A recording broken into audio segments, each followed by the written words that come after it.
एक दिन बैसाख के दोपहर में, जबकि चिलचिलाती हुई कड़ी धूप पड़ रही थी और गर्मी की सीमा नहीं थी, ठीक उसी समय मुखोपाध्याय का देवदास पाठशाला के एक कमरे के कोने में स्लेट लिए हुए पांव फैलाकर बैठा था। सहसा वह अंगड़ाई लेता हुआ अत्यंत चिंताकुल हो उठा और पल भर में यह स्थिर किया कि ऐसे सुहावने समय में मैदान में गुड्डी उड़ाने के बदले पाठशाला में कैद रहना अत्यंत दुखदायी है। उर्वर मस्तिष्क से एक पाय भी निकल आया। वह स्लेट हाथ में लेकर उठ खड़ा हुआ। पाठशाला में अभी जलपान की छुट्टी हुई थी। लड़कों का दल तरह तरह का खेल कूद और शोरगुल करता हुआ पास के पीपल के पड़े के नीचे गुल्ली डंडा खेलने लगा। देवदास ने एक बार उस ओर देखा।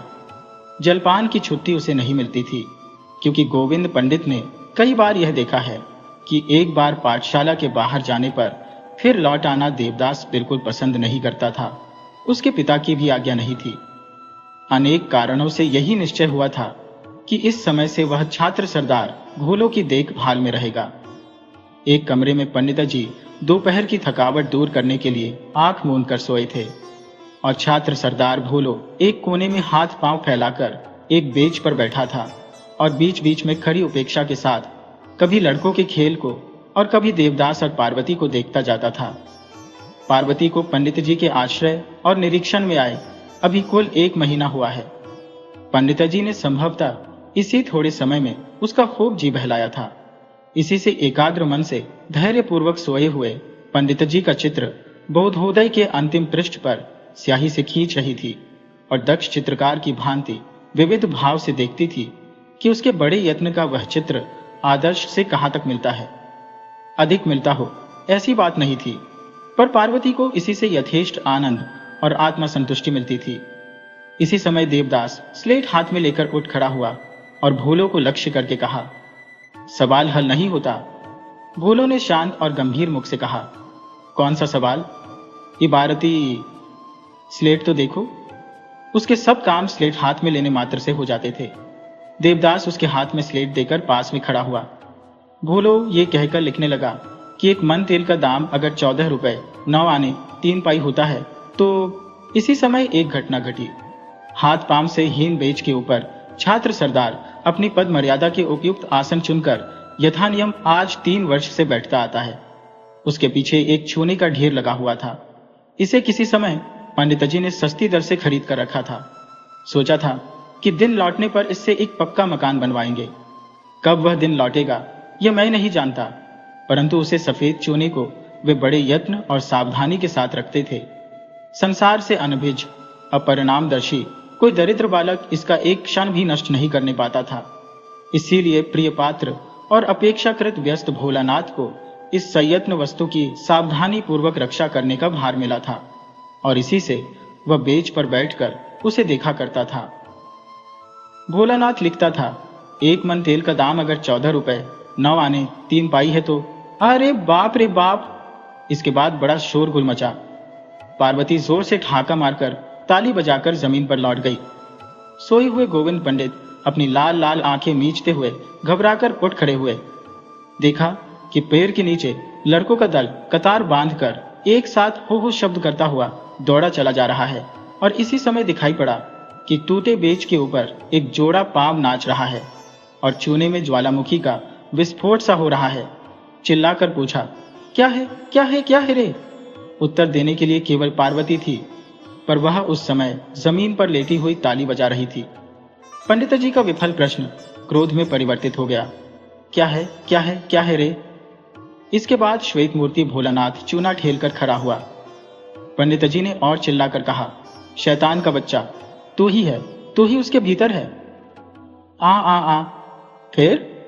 देवा साले ने खेलकर आ इबारती, फिर हरामजादा। परंतु क्षण भर में सारा व्यापार समझकर चटाई पर बैठकर पूछा, देवा तुझे धक्के से गिराकर भागा है? बोलो अब और रोने लगा। आ इसके बाद कुछ क्षण छूने की झाड़ पूछ हुई, किंतु श्वेत और श्याम के मिल जाने के कारण छात्र सरदार भूत की भांति मालूम पड़ने लगा और तब भी उसका रोना बंद नहीं हुआ। पंडित जी ने कहा, देवा धक्के से गिराकर चला गया। अच्छा। पंडित जी ने पूछा, लड़के कहाँ हैं? इसके बाद लड़कों के दल ने रक्तमुख हाँफते हाँफते लौटकर खबर दी कि देवा को हम लोग नहीं पकड़ सके। उफ, कैसा ताक के ढीला मारता है, पकड़ नहीं सके। एक और लड़के ने पहले कही हुई बात को दोहराकर कहा। उफ, कैसा? थोड़ा चुप हो। वह दम घोटकर बगल में बैठ गया। निष्फल क्रोध से पहले पंडित जी ने पार्वती को खूब धमकाया, फिर भोलानाथ का हाथ पकड़कर कहा, चल एक बार जमींदार की कचहरी में कहलावे। इसका तात्पर्य यह है कि जमींदार मुखोपाध्याय जी के निकट उनके पुत्र के आचरण की नालिश करेंगे। उस समय अंदाजन 3 बजे थे। नारायण मुखोपाध्याय जी बाहर बैठकर गड़गड़े पर तमाकू पीते थे और एक नौकर हाथ में पंखा लेकर हवा झल रहा था। छात्र के सहित असमय में पंडित जी के आगमन से विस्मित होकर उन्होंने कहा, क्या गोविंद है? गोविंद जाति के कायस्थ थे, सो झुककर प्रणाम किया और भूलों को दिखाकर सारी बातें सविस्तार वर्णन की। मुखोपाध्याय जी ने विरक्त होकर कहा, तब 2 देवदास को हाथ से बाहर जाता हुआ देखता हूं, क्या करो, अब आप ही आज्ञा दम। क्या जानो, जो लोग पकड़ने गए उनको ढेलों से मार भगाया। वे दोनों आदमी कुछ क्षण तक चुप रहे। नारायण बाबू ने कहा, घर आने पर जो कुछ होगा करूंगा। गोविंद छात्र का हाथ पकड़कर पाठशाला लौट आए तथा मुख और आंख की भाव भंगिमा से सारी पाठशाला को धमकाकर प्रतिज्ञा की कि यद्यपि देवदास के पिता उस गांव के जमींदार है, फिर भी वे उसको अब पाठशाला में नहीं घुसने देंगे। उस दिन की छुट्टी समय से कुछ पहले ही हो गई। जाने के समय लड़कों में अनेकों प्रकार की आलोचनाएं और प्रत्यालोचनाएं होती रही।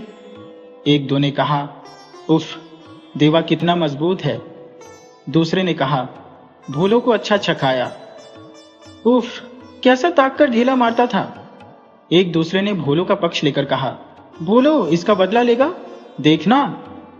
हिश, वह अब पाठशाला में थोड़े ही आएगा जो कोई बदला लेगा। इसी छोटे दल के एक ओर पार्वती भी अपनी पुस्तक और स्लेट लेकर घर आ रही थी। पास के एक लड़के का हाथ पकड़ पूछा, मणि, देवदास को क्या सचमुच ही अब पाठशाला नहीं आने देंगे? मणि ने कहा, नहीं, किसी तरह नहीं आने देंगे। पार्वती हट गई। उसे यह बातचीत बिल्कुल नहीं सुहाई। पार्वती के पिता का नाम नीलकंठ चक्रवर्ती है। चक्रवर्ती महाशय जमींदार के पड़ोसी है, अर्थात मुखोपाध्याय जी के विशाल भवन के बगल में ही उनका छोटा सा पुराने कित्ते का मकान है। उनके 12 बीघे खेती बाड़ी है, 2-4 घर जजमानी है। जमींदार के घर से भी कुछ न कुछ मिल जाया करता है। उनका परिवार सुखी है और दिन अच्छी तरह से कट जाता है। पहले धर्मदास के साथ पार्वती का सामना हुआ। वह देवदास के घर का नौकर था। 1 वर्ष की अवस्था से लेकर 8 वर्ष की उम्र तक वह उसके साथ है। पाठशाला पहुंचा आता है और छुट्टी के समय घर पर ले आता है। ये कार्य वह यथानियम प्रतिदिन करता है तथा आज भी इसीलिए पाठशाला गया। पार्वती को देखकर उसने कहा, पत्तो, तेरा देव दादा कहाँ है? भाग गए। धर्मदास ने बड़े आश्चर्य से कहा, भाग? क्यों? फिर पार्वती ने भोलानाथ की दुर्दशा की कथा को नए ढंग से स्मरण कर हंसना आरंभ किया। देव दादा ही एक बार ही छूने की ढेर में ही हो एक बागी धर्म चित्त कर दिया। धर्मदास ने सब बातें न समझकर भी हंसी देखकर थोड़ा सा हंस दिया, फिर हंसी रोककर कहा, कहती क्यों नहीं पत्तो, क्या हुआ? देवदास ने भोलों को धक्का देकर छूने में गिरा। ही। धर्मदास इस बार सब समझ गया और अत्यंत चिंतित होकर कहा, पत्तो, वह इस वक्त कहाँ है, तुम जानती हो? तू जानती है, कह दे। हाय हाय, उसे भूख लगी होगी, पर मैं कहूंगी नहीं। क्यों नहीं कहेगी? कहने से मुझे बहुत मारेगे, मैं खाना दे आऊंगी। धर्मदास ने कुछ असंतुष्ट होकर कहा, तो दे आना और समझा कि पहले ही घर बुलावा देकर ले आना। ले आऊंगी। घर पर आकर पार्वती ने देखा कि उसकी मां और देवदास की मां ने सारी कथा सुन ली है। उससे भी सब बातें पूछी गई।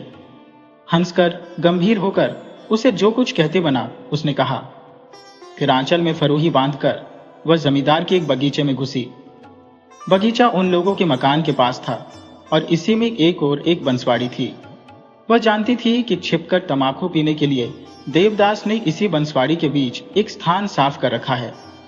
भागकर छिपने के लिए यही उसका गुप्त स्थान था। भीतर जाकर पार्वती ने देखा कि बांस की झाड़ी के बीच में देवदास हाथ में एक छोटा सा हुक्का लेकर बैठा है और बड़ों की तरह धूम्रपान कर रहा है। मुख बड़ा गंभीर था। उससे यथेष्ट दुर्भावना का चिन्ह प्रकट हो रहा था। वह पार्वती को आई देखकर बड़ा प्रसन्न हुआ, किंतु बाहर प्रकट नहीं किया। तमाकू पीते पीते कहा, आओ। पार्वती पास आकर बैठ गई। आंचल में जो बंधा हुआ था उस पर देवदास की दृष्टि तत्क्षण पड़ी। कुछ भी न पूछकर उसने पहले उसे खोलकर खाना आरंभ करते हुए कहा, पत्तो पंडिताजी ने क्या किया? बड़े चाचा से कहा दिया। देवदास ने हुंकारी भरकर आंख तरेर कर कहा, बाबूजी से कहा दिया? हाँ। उसके बाद? तुमको अब आगे से पाठशाला नहीं जाने देंगे। मैं भी पढ़ना नहीं चाहता। इसी समय उसका खाद्य द्रव्य प्रायः समाप्त हो चला। देवदास ने पार्वती के मुख की ओर देखकर कहा, संदेश दो।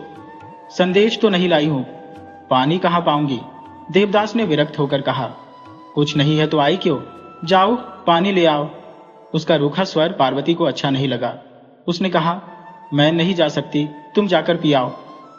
मैं क्या अभी जा सकत हूं? तब क्या यही रहोगे? यहीं पर रहूंगा, फिर कहीं चला जाऊंगा। पार्वती को यह सब सुनकर बड़ा दुख हुआ।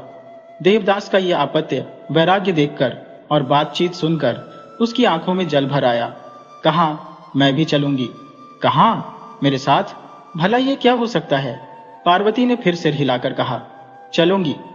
नहीं, यह नहीं हो सकता। तुम पहले पानी लाओ। पार्वती ने फिर सिर हिलाकर कहा, चलूंगी, पहले पानी ले आओ। मैं नहीं जाऊंगी, तुम भाग जाओगे। नहीं, भागूंगा नहीं। परंतु पार्वती इस बात पर विश्वास नहीं कर सकी, इसी से बैठी रही। देवदास ने फिर हुक्म दिया, जाओ, कहता हूं। मैं नहीं जा सकती। क्रोध से देवदास ने पार्वती का केश खींचकर धमकाया। जाओ, कहता हूं। पार्वती चुप रही। फिर उसने उसकी पीठ पर एक घूंसा मारकर कहा, नहीं जाओगी। पार्वती ने रोते रोते कहा, मैं किसी तरह नहीं जा सकती। देवदास एक ओर चला गया।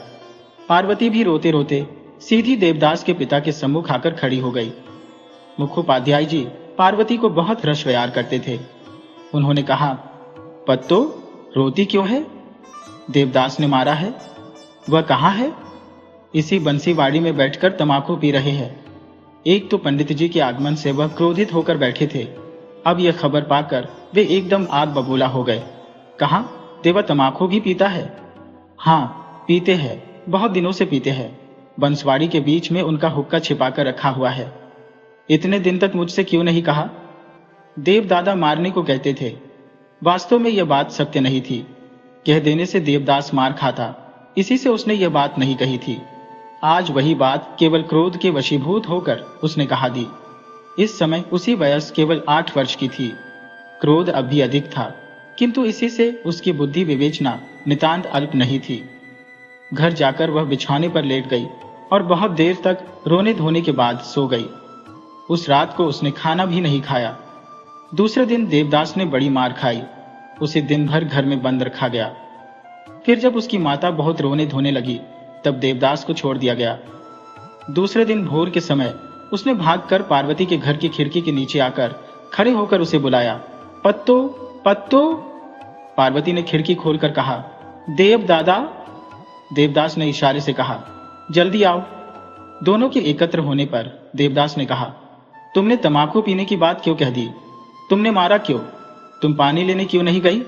पार्वती चुप रही। देवदास ने कहा, तुम बड़ी गदही हो, अब कभी मत कहना। पार्वती ने सिर हिलाकर कहा, नहीं कहूंगी। तब चलो, बांस से बंसी काट लाए। आज बांध में मछली पकड़नी होगी। बंसवाड़ी के निकट एक नौना का पेड़ था। देवदास उस पर चढ़ गया। बहुत कष्ट से बांस की एक नाली नवाकर पार्वती को पकड़ने के लिए देकर कहा, देखो, इसे छोड़ना नहीं, नहीं तो मैं गिर पड़ूंगा। पार्वती उसे प्राणपण से पकड़े रही। देवदास उसे पकड़कर नौना की एक डाल पर पांव रखकर बंसी काटने लगा। पार्वती ने नीचे से कहा, देवदादा, पाठशाला नहीं जाओगे? नहीं, बड़े चाचा तुम्हें भेजेंगे तब। बाबूजी ने खुद ही कहा है कि अब मैं वहां नहीं पढ़ूंगा, पंडित जी ही मकान पर आवेंगे। पार्वती कुछ चिंतित हो उठी। फिर कहा, कल से गर्मी की वजह से पाठशाला सुबह की हो गई है, अब मैं जाऊंगी। देवदास ने ऊपर से आंख लाल करके कहा, नहीं, ये नहीं हो सकता। इस समय पार्वती थोड़ा अन्यमनस्क सी हो गई और नौना की डाल ऊपर उठ गई। साथ ही साथ देवदास नौना की डाल से नीचे गिर पड़ा। डाल अधिक ऊंची नहीं थी, इससे ज्यादा चोट नहीं आई, किंतु शरीर के अनेक स्थान छिल गए। नीचे आकर क्रुद्ध देवदास ने एक सूखी कीन लेकर पार्वती की पीठ के ऊपर, गाल के ऊपर और जहां तहां जोर से मारकर कहा, जा, दूर हो जा। पहले पार्वती स्वयं ही लज्जित हुई थी, पर जब छड़ी पर छड़ी क्रम से पड़ने लगी तो उसने क्रोध और अभिमान से दोनों आंखें अग्नि की भांति लाल लाल कर रोते हुए कहा, मैं अभी बड़े चाचा के पास जाती हूं। देवदास ने क्रोधित होकर और एक बार मारकर कहा, जा, अभी जाकर कह दे मेरा कुछ नहीं होगा। पार्वती चली गई। जब वह दूर चली गई तब देवदास ने पुकारा, पत्तो। पार्वती ने सुनी अनसुनी कर दी और भी जल्दी जल्दी चलने लगी। देवदास ने फिर बुलाया, ओ पत्तो, जरा सुन जा। पार्वती ने जवाब नहीं दिया।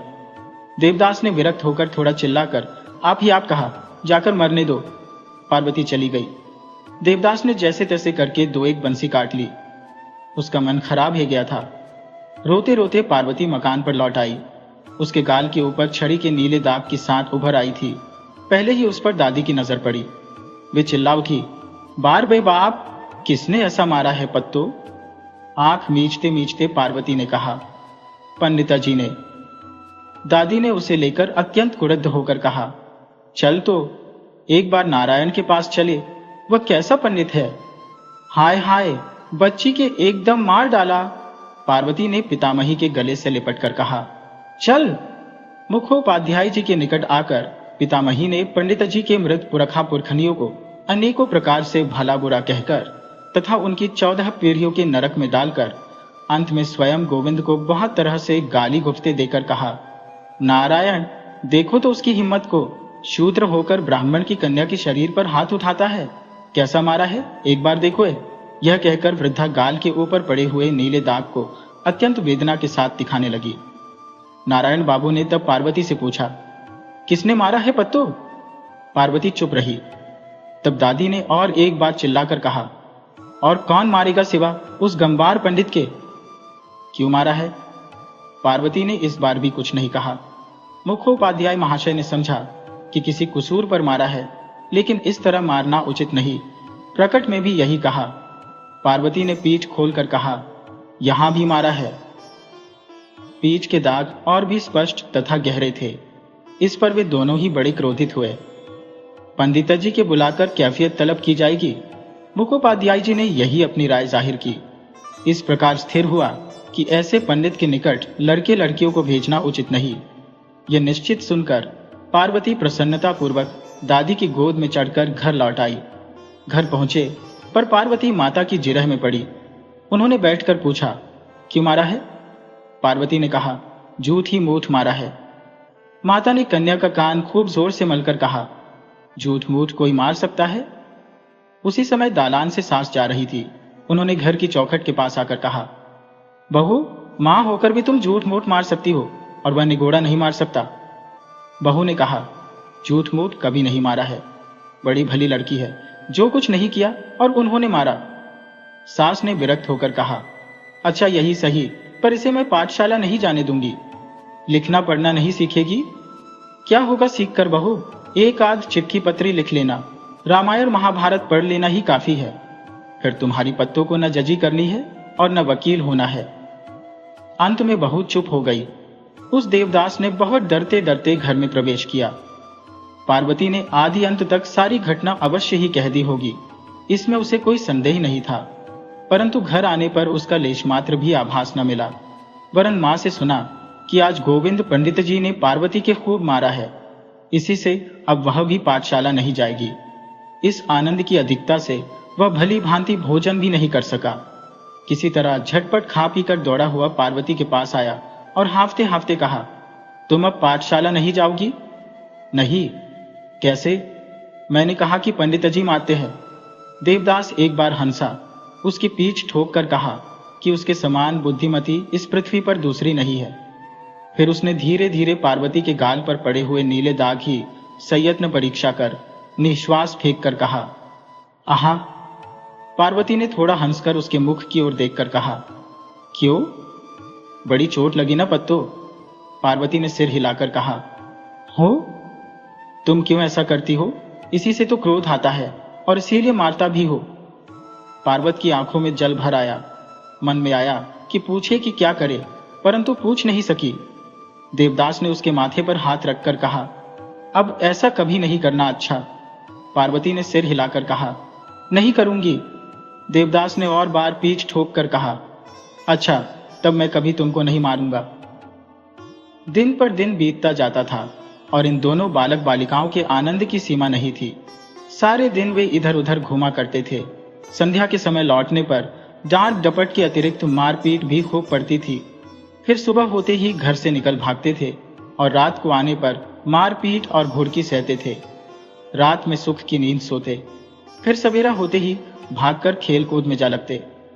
इसका दूसरा कोई संगी साथी न था, जरूरत भी नहीं थी। गांव में उपद्रव और अत्याचार करने के लिए यही दोनों काफी थे। उस दिन आंखें लाल किए सारे तालाब को मत कर 15 मछलियां पकड़ी और योग्यतानुसार आपस में हिस्सा लगाकर घर लौटे। पार्वती की माता ने कन्या को मार पीट कर घर में बंद कर दिया।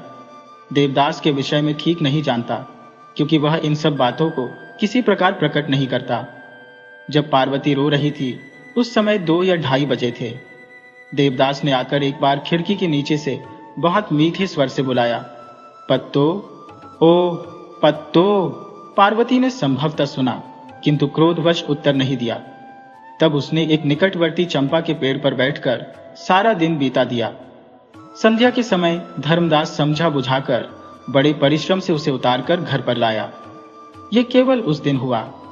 दूसरे दिन पार्वती भोर से ही देवदादा के लिए बेचैन हो रही थी, लेकिन देवदास नहीं आया। वह पिता के साथ पास के गांव में निमंत्रण में गया हुआ था। देवदास जब नहीं आया तो पार्वती उदासीन मन से घर से बाहर निकली। कल ताल में उतरने के समय देवदास ने पार्वती को 3 रुपये रखने के लिए दिए थे कि कहीं खो न जाए। उन 3 रुपयों को उसने आंचल की छोर में बांध लिया था। उसने आंचल को हिरा फिराकर और स्वयं इधर उधर घूमकर कई क्षण बिताए। कोई संगी साथी नहीं मिला, क्योंकि उस समय प्रातःकाल की पाठशाला थी। पार्वती तब दूसरे गांव में गई। वहां मनोरमा का मकान था। मनोरमा पाठशाला में पढ़ती थी। उसकी उम्र कुछ बड़ी थी, परंतु वह पार्वती की सखी थी। बहुत दिनों से आपस में भेंट नहीं हुई थी। आज पार्वती ने अवकाश पा उसके घर पर जाकर पुकारा, मनो घर में है? पत्तो, हाँ मनो, कहाँ है बुआ? वह पाठशाला गई है। तुम नहीं जाती? मैं पाठशाला नहीं जाती, देवदादा भी नहीं जाते। मनोरमा की बुआ ने हंसकर कहा, तब तो अच्छा है, तुम भी पाठशाला नहीं जाती और देवदादा भी नहीं। नहीं, हम लोग कोई नहीं जाते। अच्छी बात है, पर मनो पाठशाला गई है। बुआ ने बैठने के लिए कहा, पर वह बैठी नहीं, लौट आई। रास्ते में रसिकपाल की दुकान के पास 3 वैष्णवी तिलक मुद्दा लगाए हाथ में खंजड़ी लिए भिक्षा मांग रही थी। पार्वती ने उन्हें बुलाकर कहा, ओ वैष्णवी, तुम लोग गाना जानती हो? एक ने फिरकर देखा और कहा, जानती हूं, क्या है बेटी? तब गाओ। तीनों खड़ी हो गई। एक ने कहा, ऐसे कैसे गाना होगा, भिक्षा देनी होगी, चलो तुम्हारे घर पर चलकर गाएंगे। नहीं, यही गाओ। पैसा देना होगा। पार्वती ने अपना आंचल दिखाकर कहा, पैसा नहीं, रुपया है। आंचल में बंधा रुपया देखकर वे लोग दुकान से कुछ दूर पर जाकर बैठी। फिर खंजड़ी बजाकर गले से गला मिलाकर तीनों ने गाना गाया। क्या गाया, उसका अर्थ था, यह सब पार्वती ने कुछ भी नहीं समझा। इच्छा करने पर भी वह नहीं समझ सकती थी, लेकिन उसी क्षण उसका मन देवदादा के पास खींच गया। गाना समाप्त करके एक वैष्णवी ने कहा, क्या भिक्षा दोगी बेटी? पार्वती ने आंचल की गांठ खोलकर उन लोगों को 3 रुपए दे दिए। तीनों आवक होकर उसके मुख की ओर कुछ क्षण देखती रही। एक ने कहा, किसका रुपया है बेटी? देवदादा का। वे तुम्हें मारेगी नहीं? पार्वती ने थोड़ा सोचकर कहा, नहीं। एक ने कहा, जीती रहो। पार्वती ने हंसकर कहा, तुम तीनों जने का ठीक ठीक हिस्सा लग गया ना? तीनों ने सिर हिलाकर कहा, हाँ, मिल गया। राधा रानी तुम्हारा भला करे। यह कहकर उन लोगों ने आंतरिक कामना की कि इस दानशीलता छोटी कन्या को कोई दंड भोग न करना पड़े। पार्वती उस दिन जल्दी ही मकान लौटी। दूसरे दिन प्रातःकाल देवदास से उसकी भेंट हुई। उसके हाथ में एक परिता था, पर गुड्डी नहीं थी, वह खरीदनी होगी। पार्वती से कहा, पत्तो रुपया दो। पार्वती ने सिर झुकाकर कहा, रुपया नहीं है। क्या हुआ? वैष्णवी को दे दिया, उन लोगों ने गाना गया था। सब दे दिया? हाँ, सब 3 ही रुपये तो थे। दुर्पगली, क्या सब दे देना था? वाह, वे लोग जो 3 जनी थी, 3 रुपए न देती तो तीनों का कैसे ठीक हिस्सा लगता। देवदास ने गंभीर होकर कहा, मैं होता तो 2 रुपए से ज्यादा न देता। ये कहकर उसने परिता की मुठिया से मिट्टी के ऊपर चिन्हाटी खींचते खींचते कहा, ऐसा होने से उनमें प्रत्येक को 10 आना, 13 गंडा 1 कौड़ी का हिस्सा पड़ता। पार्वती ने इबारती तक सवाल सीखे हैं। पार्वती की इस बात से प्रसन्न होकर कहा, यह ठीक है। पार्वती ने देवदास का हाथ पकड़कर कहा, मैंने सोचा था कि तुम मुझे मारोगे देवदादा। देवदास ने विस्मित होकर कहा, मारूंगा क्यों? वैष्णवी लोगों ने कहा था कि तुम मारोगे। ये बात सुनकर देवदास ने खूब प्रसन्न हो पार्वती के कंधे पर भार देकर कहा, दोअर, कभी अपराध करने से क्या मैं मारता हूं? देवदास ने संभवतः मन में सोचा था कि पार्वती का यह काम उसके पीनल कोड के अंतर्गत नहीं है, क्योंकि 3 रुपए 3 आदमियों के बीच ठीक ठीक तकसीम कर दिए। विशेषतः जिन वैष्णवी लोगों ने पाठशाला में इबारती सवाल नहीं पढ़ा है, उन्हें 3 रुपए के बदले 2 रुपए देना उनके प्रति भारी अत्याचार करना था। फिर वह पार्वती का हाथ पकड़कर छोटे बाजार की ओर गुड्डी खरीदने के लिए चला गया। परिता को वहीं एक झाड़ी में छिपा दिया। इसी तरह 1 वर्ष कट गया, किंतु अब और नहीं कटना चाहता। देवदास की माता ने शोरगुल मचाया। स्वामी को बुलाकर कहा कि देवा तो एकदम मूर्ख हरवाहा हो गया, इसका कोई बहुत जल्द उपाय करो। उन्होंने सोचकर कहा, देवा को कलकत्ता जाने दो, नगेंद्र के घर रहकर वह खूब अच्छी तरह लिख पढ़ सकेगा। नगेंद्र बाबू संबंध में देवदास की मामा है। ये बात सबने सुनी। पार्वती यह सुनकर बहुत चिंतित हुई। देवदास को अकेले में पाकर उसका हाथ पकड़कर हिलाते हिलाते पूछा, देवदादा, क्या अब तुम कलकत्ता जाओगे? किसने कहा? बड़े चाचा कहते थे। नहीं, मैं किसी तरह नहीं जाऊंगा। और अगर जबरदस्ती भेजेगे? जबरदस्ती? इस समय देवदास ने अपने मुख का भाव ऐसा बनाया जिससे पार्वती अच्छी तरह समझ गई कि उससे इस पृथ्वी भर में कोई जबरदस्ती से काम नहीं करा सकता। यही तो वह चाहती भी थी। अस्तु, बड़े आनंद के साथ एक बार और उसका हाथ पकड़कर इधर उधर हिलाया और उसके मुंह की ओर देखकर कहा, देखो, कभी मत जाना देवदादा। कभी नहीं। किंतु उसकी यह प्रतिज्ञा नहीं रही। उसके माता पिता ने उसे डांट टपट कर और मार पीट कर धर्मदास के साथ कलकत्ता भेज दिया। जाने के दिन देवदास के हृदय में बड़ा दुख हुआ। नए स्थान में जाने के लिए उसे कुछ भी कौतूहल और आनंद नहीं हुआ। पार्वती उस दिन उसे किसी तरह छोड़ना नहीं चाहती थी। कितना ही रोई, परंतु इसे कौन सुनता है। पहले अभिमान में कुछ देर तक देवदास से बातचीत नहीं की, लेकिन अंत में जब देवदास ने बुलाकर उससे कहा, पत्तो, मैं जल्दी ही लौट आऊंगा, अगर ना आने देंगे तो भाग आऊंगा, तब पार्वती ने संभल कर अपने हृदय की अनेक आंतरिक बातें देवदास को कह सुनाई। इसके बाद घोड़ा गाड़ी पर चढ़कर पोर्टमांटो लेकर माता का आशीर्वाद और आंखों का जल बिंदु कपाल पर टीके की भांति लगाकर वह चला गया। उस समय पार्वती को बहुत कष्ट हुआ। आंखों से कितनी ही जलधाराएं गालों पर बहकर नीचे गिरी। उसका हृदय अभिमान से फटने लगा। पहले कितने ही दिन उसके ऐसे कटे।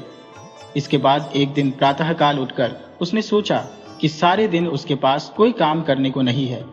इसके पहले पाठशाला छोड़ने के बाद प्रातःकाल से संध्या तक झूठ मूठ ही खेल कूद में कट जाता था। कितने ही काम उसे करने को रहते थे, किंतु समय नहीं मिलता था। पर अब सारे दिन यूं ही पड़ी रहती है, एक काम भी खोजने पर नहीं मिलता। प्रातःकाल उठकर किसी दिन चिट्ठी लिखने बैठी 10 बज गए। माता झुंझला उठी। पितामही ने सुनकर कहा, उसे लिखने दो, सुबह इधर उधर न दौड़कर लिखते पढ़ते रहना अच्छा है। जिस दिन देवदास का पत्र आता वह पार्वती के लिए बड़े सुख का दिन होता है। सीढ़ी की दहली ऊपर बैठकर वही कागज हाथ में लेकर सारे दिन पढ़ती रहती है। इसी भांति 2 महीने बीत गए। पत्र लिखना अथवा पाना अब उतना जल्दी जल्दी नहीं होता। उत्साह भी कुछ कम हो गया। एक दिन प्रातःकाल पार्वती ने माता से कहा, माँ, मैं फिर पाठशाला जाऊंगी। क्यों? पार्वती पहले कुछ विस्मित हुई, फिर सिर हिलाकर बोली, मैं जरूर जाऊंगी। तो जा, पाठशाला जाने से मैंने कभी तुझे रोका तो नहीं है। उसी दिन दोपहर में पार्वती ने दासी का हाथ पकड़कर बहुत दिन से छोड़ी हुई स्लेज और पेंसिल को ढूंढकर बाहर निकाला। और उसी पुराने स्थान पर शांत एवं गंभीर भाव से जा बैठी। दासी ने कहा, गुरुजी, पत्तों को अब मारना नहीं, यह अपनी इच्छा से पढ़ने आई है। जब तक इसकी इच्छा होगी पढ़ेगी, और जब इच्छा न होगी घर चली जाएगी। गुरुजी ने मन ही मन कहा, तथास्तु। प्रकट में कहा, यही होगा। एक बार ऐसी इच्छा हुई कि पूछे कि पार्वती कलकत्ता क्यों नहीं भेजी गई, किंतु यह बात नहीं पूछी। पार्वती ने देखा कि उसी स्थान पर और उसी बेंच पर छात्र सरदार भूलो बैठा है। उसे देखकर पहले एक बार हंसी आई, लेकिन दूसरे ही क्षण आंखों में आंसू दबदबा आए। फिर उसे भूलो के ऊपर क्रोध आया। मन में सोचा कि केवल उसी ने देवदास को घर से बाहर किया। इस तरह से बहुत दिन बीत गए। बहुत दिनों के बाद देवदास मकान पर लौटा। जल्दी से पार्वती के पास आया। नाना प्रकार ही बातचीत हो रही। उसे अधिक बातचीत नहीं करनी थी भी तो वह कर नहीं सकी। परंतु देवदास ने बहुत सी बातें कही।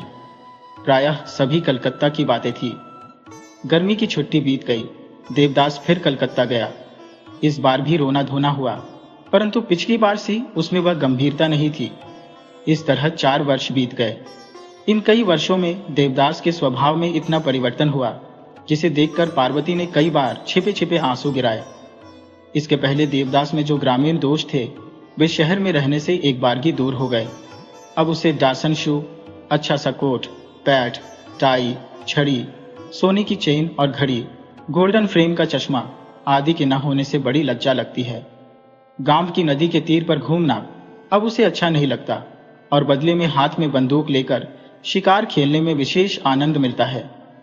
छोटी मछली पकड़ने के बजाय बड़ी मछलियों के फंसाने की इच्छा है। यही क्यों सामाजिक बात, राजनीतिक चर्चा, सभा समिति, क्रिकेट, फुटबॉल आदि की आलोचनाएं होती है। हाय रे, कहाँ वह पार्वती, वह उन लोगों का ताल, सोनापुर गांव, बाल्यकाल की 2-1 सुख की बातों का भी स्मरण न आता हो, ऐसा नहीं। किंतु अनेक प्रकार के कार्यभार के कारण वे बातें बहुत देर तक हृदय में जगह नहीं पाती। फिर गर्मी की छुट्टी हुई। पिछले वर्ष की गर्मी की छुट्टी में देवदास विदेश घूमने चला गया था, घर नहीं गया था। इस बार माता पिता के बहुत आग्रह करने पर और अनेकों पत्र लिखने पर अपनी इच्छा न रहते हुए भी देवदास बिस्तर बांधकर सोनापुर गांव के लिए हावड़ा स्टेशन पर आया। जिस दिन वह घर आया उस दिन उसका शरीर कुछ अस्वस्थ था, तभी से बाहर नहीं निकला। दूसरे दिन पार्वती के घर पर आकर बुलाया। चाची, पार्वती की माता ने आदर के साथ कहा, आओ बेटा, यहां आकर बैठो।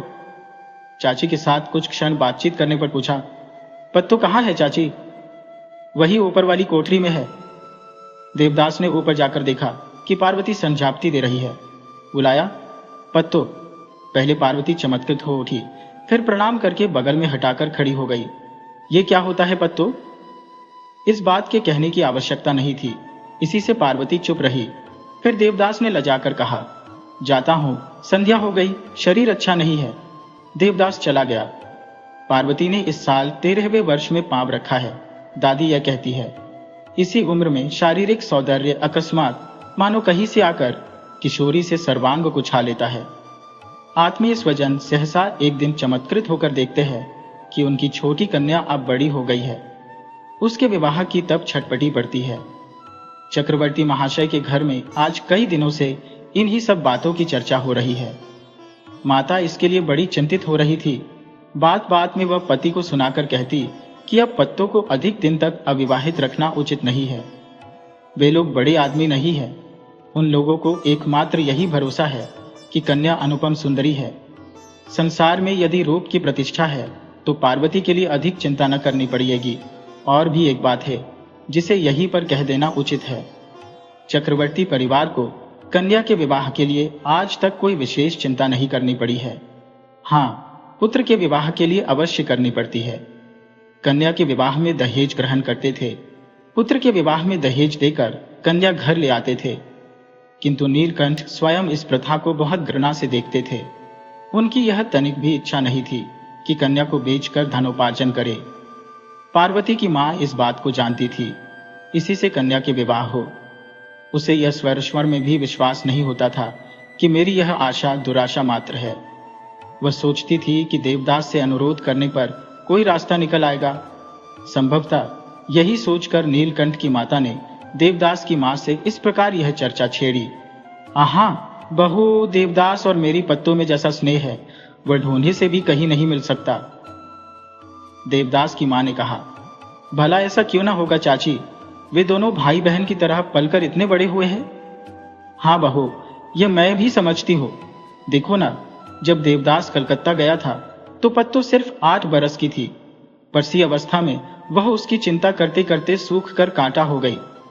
देवदास की यदि कभी एक भी चिट्ठी आती थी तो वह उसे बड़े चाव से दिन रात बारंबार पढ़ा करती थी। यह हम लोग अच्छी तरह जानती है। देवदास की मां ने मन ही मन सब कुछ समझ लिया था। थोड़ी मुस्कुराई। उस मुस्कुराहट में कितने छुपे हुए भाव गूंथे थे वह मैं नहीं कह सकता, किंतु वेदना बहुत थी।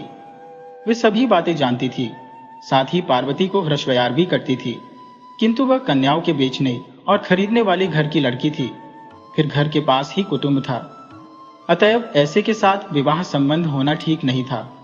उसने कहा, चाची, वे इतनी छोटी उम्र में लड़के का ब्याह नहीं करेंगे, खासकर पढ़ने लिखने के दिनों में।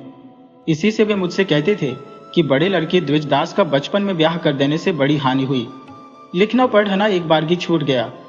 पार्वती की दादी का मुख्य यह सुनकर बिल्कुल उतर गया, लेकिन फिर भी कहा, यह तो मैं भी जानती हूं बहू, लेकिन क्या तुम यह नहीं जानती कि पत्तो अब बड़ी हुई, उसके देह की गठन भी लंबी है। इसी से यदि नारायण इस बात को।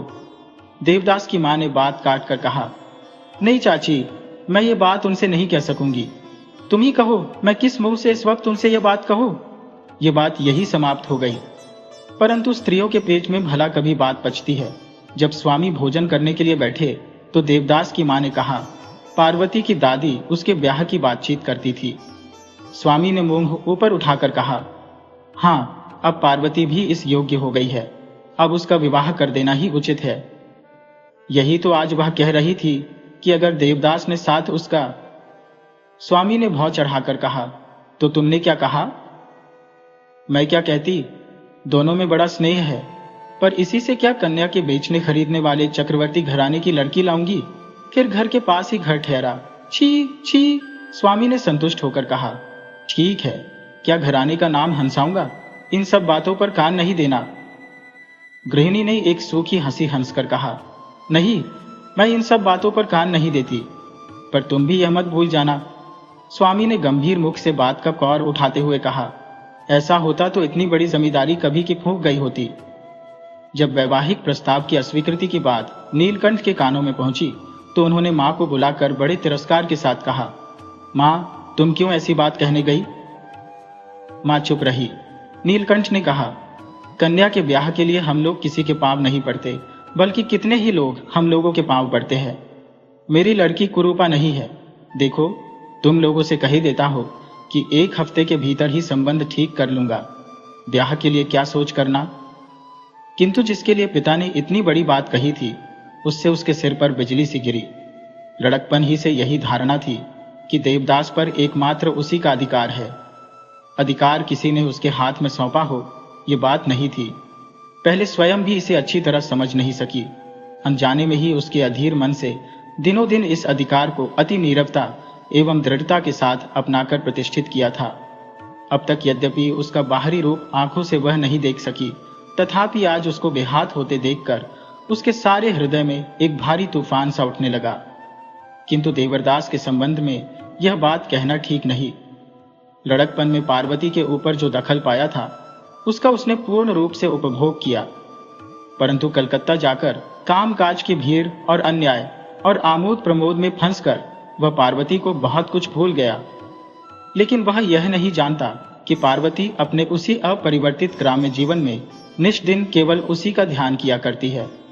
केवल इतना ही नहीं, उसने यह स्वरश्वन में भी नहीं सोचा था कि बाल्यकाल से जिसे हर तरह से अपना जाना एवं सब सुख दुख में जिसका बराबर साथ दिया, यौवन की पहली सीढ़ी पर पांव रखते ही उसे इस तरह फिसलना पड़ेगा। किंतु उस समय विवाह की बात कौन सोचता था, कौन जानता था कि किशोर बंधन विवाह बंधन के बिना किसी तरह चिरस्थायी नहीं रह सकता, इसीलिए विवाह नहीं हो सकता। ये संवाद उसकी सारी आशा पिपासा को छिन्न भिन्न करने के लिए उसके हृदय से खींचातानी करने लगा। देवदास का प्रातः काल का समय पढ़ने लिखने में बीतता है। दोपहर में बड़ी गर्मी पड़ती है, घर से बाहर निकलना कठिन है। केवल सायंकाल में यदि इच्छा होती तो वह बाहर हवा खाने के लिए जाया करता है। इस समय किसी दिन वह धोती कुर्ता और एक अच्छा सा जूता पहनकर हाथ में छड़ी लेकर टहलने के लिए निकलता। जाते समय वह चक्रवर्ती के मकान के नीचे से होकर जाता था। पार्वती ऊपर बंगले से आंसू पोंछती हुई उसे देखती थी। कितनी ही बातें उसके मन में उठती थी। मन में उठता था कि दोनों बड़े हुए। बहुत दिन परदेश में रहने के कारण दोनों एक दूसरे से बड़ी लज्जा करते हैं। देवदास उस दिन इसी तरह चला गया। लज्जा के कारण इच्छा रहते हुए भी वह कोई बात नहीं कर सका। ये बात पार्वती भी समझने से नहीं चूकी। देवदास भी प्रायः इसी भांति सोचता था।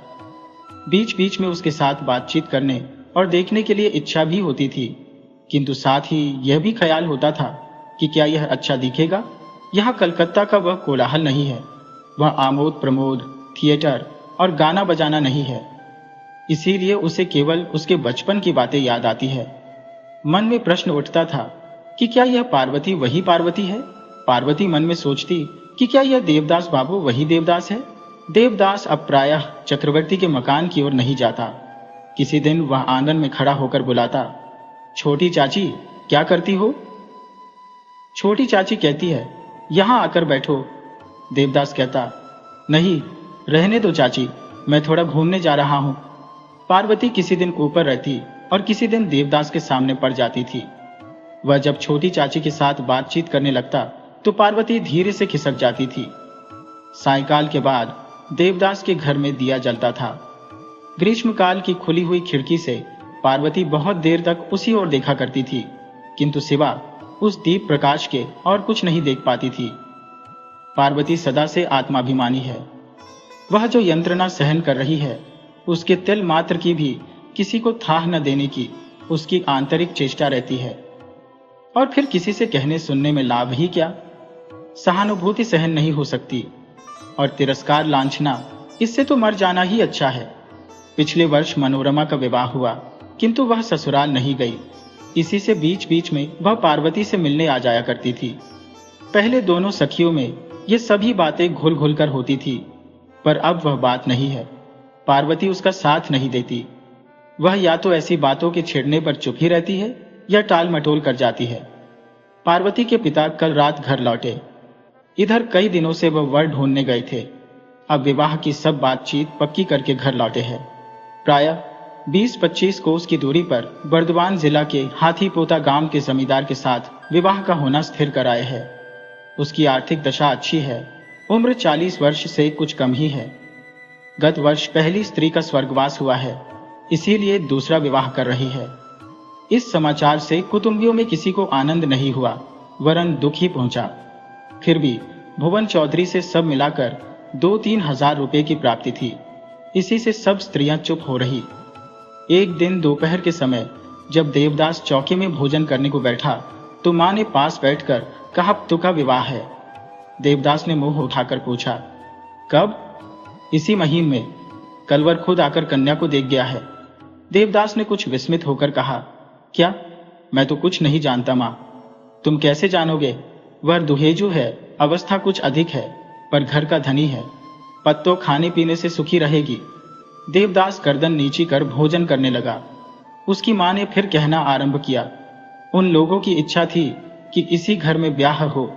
देवदास ने मुंह उठाकर कहा, फिर? मां ने कहा, छी, ऐसा कभी हो सकता है?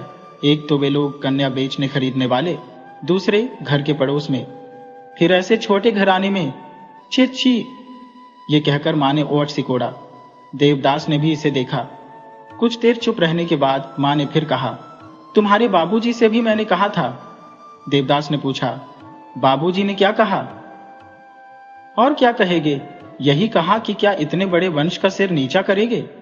देवदास ने फिर कोई बात नहीं पूछी। इसी दिन दोपहर में मनोरमा और पार्वती की बातचीत हुई। पार्वती की आंखों में जल देखकर मनोरमा की आंखें भी दबदबा आई। उसने उन्हें पूछकर पूछा, तब कौन सा उपाय है बहन?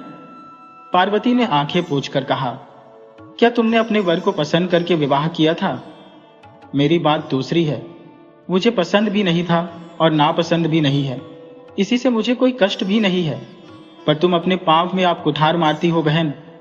पार्वती ने जवाब नहीं दिया। वह मन ही मन कुछ सोचने लगी। मनोरमा कुछ सोचकर हंसी। पूछा, पत्तो, वर की उम्र क्या है? किसके वर ही? तुम्हारे? पार्वती ने हंसकर कहा। संभवतः 19। मनोरमा ने विस्मित होकर कहा, यह क्या? मैंने तो सुना है कि 40। इस बार भी पार्वती ने हंसकर कहा, मनो बहन, कितने आदमियों की उम्र 19-20 वर्ष की है। मैं क्या सबका हिसाब रखती हूँ? मेरे वर ही उम्र 19-20 वर्ष की है, यह मैं जानती हूँ। उसके मुंह की ओर देखकर मनोरमा ने फिर पूछा, क्या नाम है? सो तो तुम जानती ही हो। मैं कैसे जानूंगी? तुम नहीं जानती? अच्छा लो, मैं कह देती हूँ।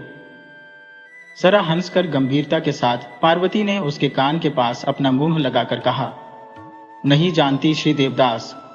मनोरमा पहले तो चमक उठी, फिर थोड़ा धक्का देकर कहा, इस छठे से काम नहीं चलेगा। ये कहो कि नाम क्या है। अगर नहीं कह सकती हो तो? वही तो मैंने कहा। मनोरमा ने पूछा, यदि देवदास नाम है तो फिर इतना रोती क्यों हो? पार्वती का चेहरा सहसा उतर गया। कुछ सोचने के बाद उसने कहा, यह ठीक है, अब मैं नहीं रोऊंगी। पत्तो, क्यों? सब बातें खोलकर क्यों नहीं कहती बहन? मैं कुछ भी नहीं समझ पाती हूँ। पार्वती ने कहा, जो कुछ कहना था सभी तो मैंने कह दिया, परंतु कुछ भी तो समझ में नहीं आता। ना आता होगा। ये कहकर पार्वती दूसरी ओर देखने लगी। मनोरमा ने सोचा कि पार्वती बात छिपाती है, उसकी कुछ कहने की इच्छा नहीं है। उसे बड़ा गुस्सा आया। दुखित होकर उसने कहा, पत्तो, जिसमें तुम्हें दुख है उसमें मुझे भी दुख है। तुम सुखी रहो, यही मेरी आंतरिक प्रार्थना रहती है। यदि तुम किसी से कोई बात न कहना चाहती हो तो मन कहो, किंतु इस तरह ठड़ा करना ठीक नहीं है। पार्वती ने दुखित होकर कहा, ठट्टा नहीं करती हूँ बहन, जितना मैं जानती हूँ उतना तुम्हें बता दिया है। मैं यही जानती हूँ कि मेरे स्वामी का नाम श्री देवदास है।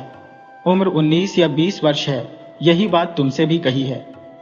किंतु मैंने तो सुना है कि तुम्हारा संबंध दूसरे से स्थिर हुआ है।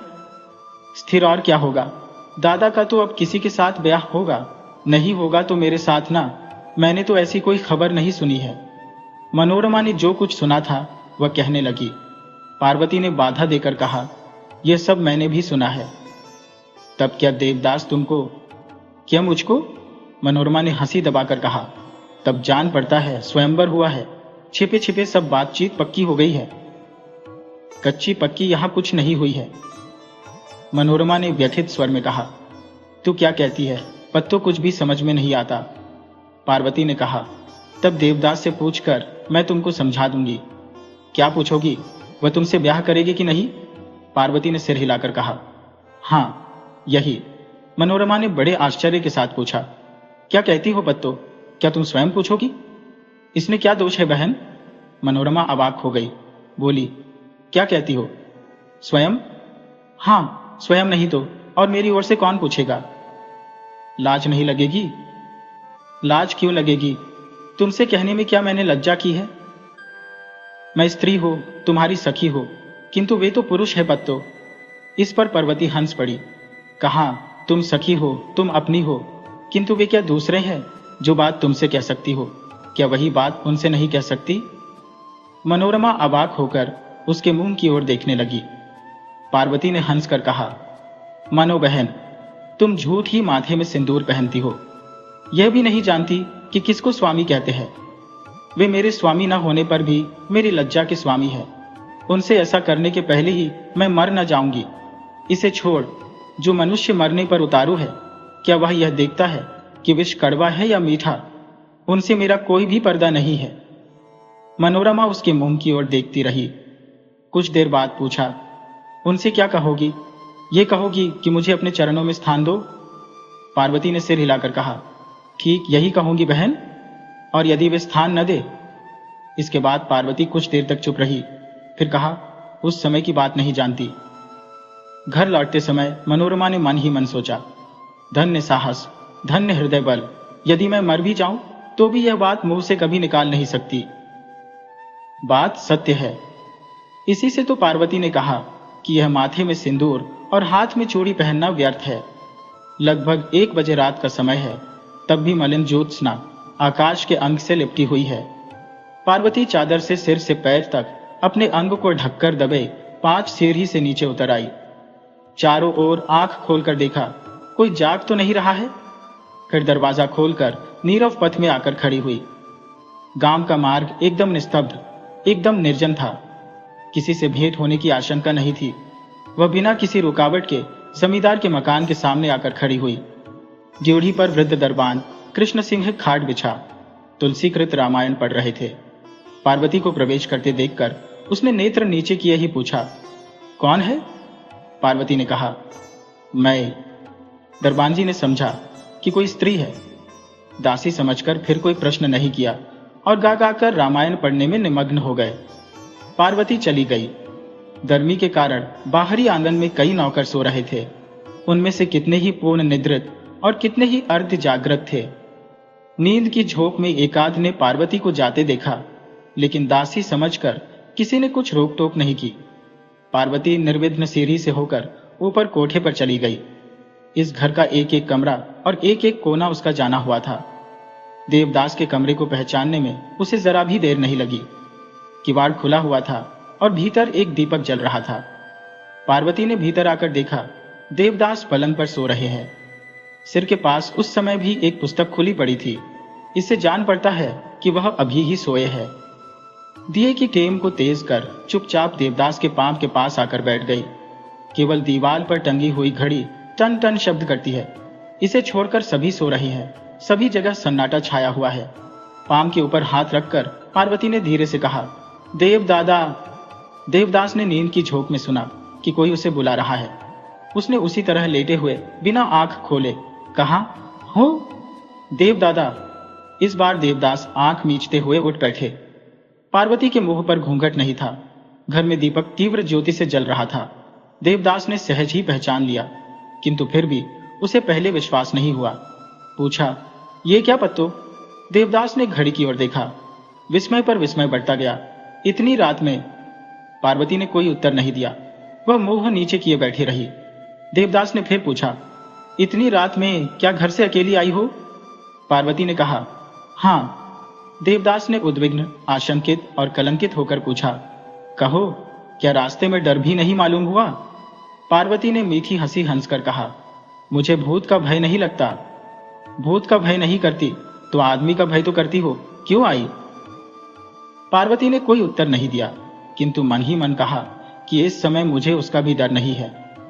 मकान में कैसे आई? क्या किसी ने देखा नहीं? दरबान ने देखा है। देवदास ने आंख फाड़कर देखा। कहा, दरबान ने देखा? और किसी ने? आंगन में नौकर लोग सो रहे थे, शायद उनमें से किसी ने देखा हो। देवदास ने बिछौना से कूदकर किवाड़ बंद कर दिया। किसी ने पहचाना भी? पार्वती ने कोई भी उत्कंठा प्रकट न की, सहज भाव से उत्तर दिया, वे सभी लोग मुझे जानते हैं, शायद किसी ने पहचाना हो। क्या कहती हो? ऐसा काम क्यों किया पत्तो? पार्वती ने मन ही मन कहा कि यह तुम किसी तरह समझ सकते हो, किंतु प्रकट में कुछ नहीं कहा, माथा नबाए बैठी रही। इतनी रात में छी छी, कल तुम कौन सा मुंह दिखाओगी? पार्वती ने मुंह नीचे किए हुए ही कहा, वह साहस मुझ में है। देवदास ने क्रोध नहीं किया, किंतु बड़ी उत्कंठा से कहा, छी छी, अब भी क्या तुम लड़की हो?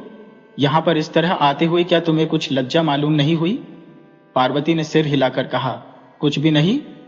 क्या लज्जा से तुम्हारा सिर नीच ना होगा?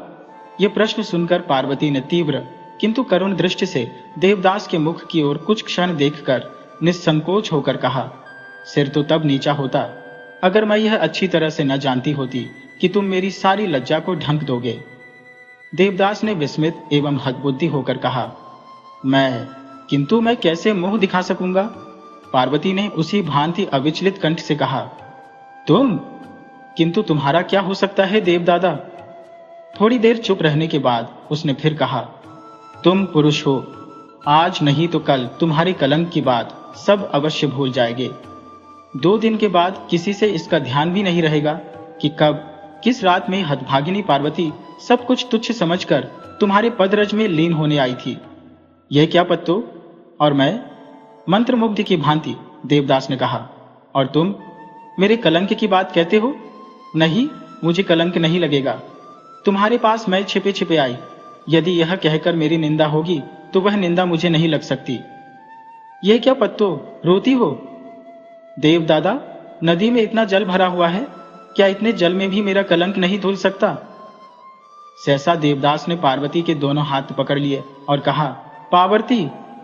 पार्वती ने देवदास के पांव के ऊपर सिर रखकर अवरुद्ध कंठ से कहा, यहीं पर थोड़ा सा स्थान दो देवदादा। इसके बाद दोनों ही चुप रहे। देवदास के पांव पर से बहकर अनेकों अश्रुकण शुभ्र शैया को भिगोने लगे। बहुत देर के बाद देवदास ने पार्वती के मुख को ऊपर उठाकर कहा, पत्तो, क्या मुझे छोड़कर तुम्हें और कोई उपाय नहीं है? पार्वती ने कुछ नहीं कहा, उसी भांति पांव पर सिर रखे हुए पड़ी रही। निस्तब्धता के भीतर एकमात्र वही लंबी लंबी उसासें भर रही थी। टन टन करके घड़ी में 2 बज गए। देवदास ने कहा, पत्तो। पार्वती ने रुद्ध कंठ से कहा, क्या? पिता माता बिल्कुल सहमत नहीं है, ये सुना है? पार्वती ने सिर हिलाकर जवाब दिया, सुना है।